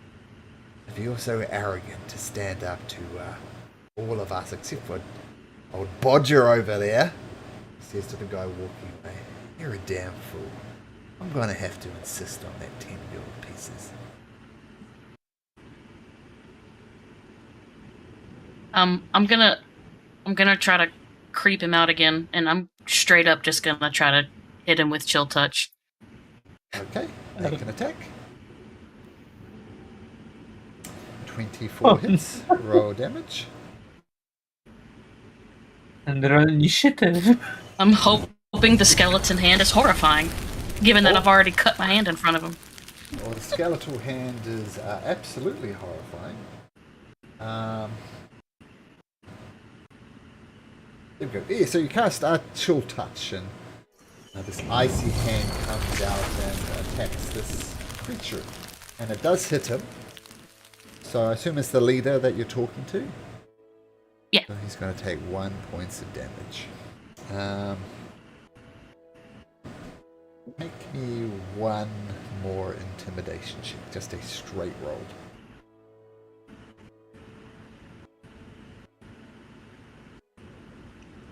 You know what, miss?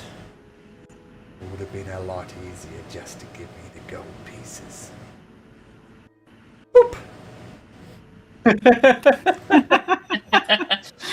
And yes, this would be the perfect place to pick it up for next week. Because I think actually Hatum is away for 2 weeks, but at least Kaylin will be back. But I guess out of character, I guess if that makes sense. It's actually quite difficult fighting things on horseback because a horse can run up to take the disengage action so you don't get up opportunity attacks, and then people can just almost freely attack you from the top of it. But we'll pick it up here next week, and ooh, I don't know how this is going to go. Yeah. I think it's pretty obvious there's no such thing as a road tax. They're plainly out to fleece you, which I think Kate has picked up on. But, well done. Well done for Yay. surviving Amber, first of all. And I love the oak tree, by the way. That was very cool. Don't forget, you got your 2 charms, your acorns and your charm of heroism, I think it was. And I'll let us, Kaylin and Hatum just to check their inventory if they put it in there. But thank you very much, people. That was fun as always. And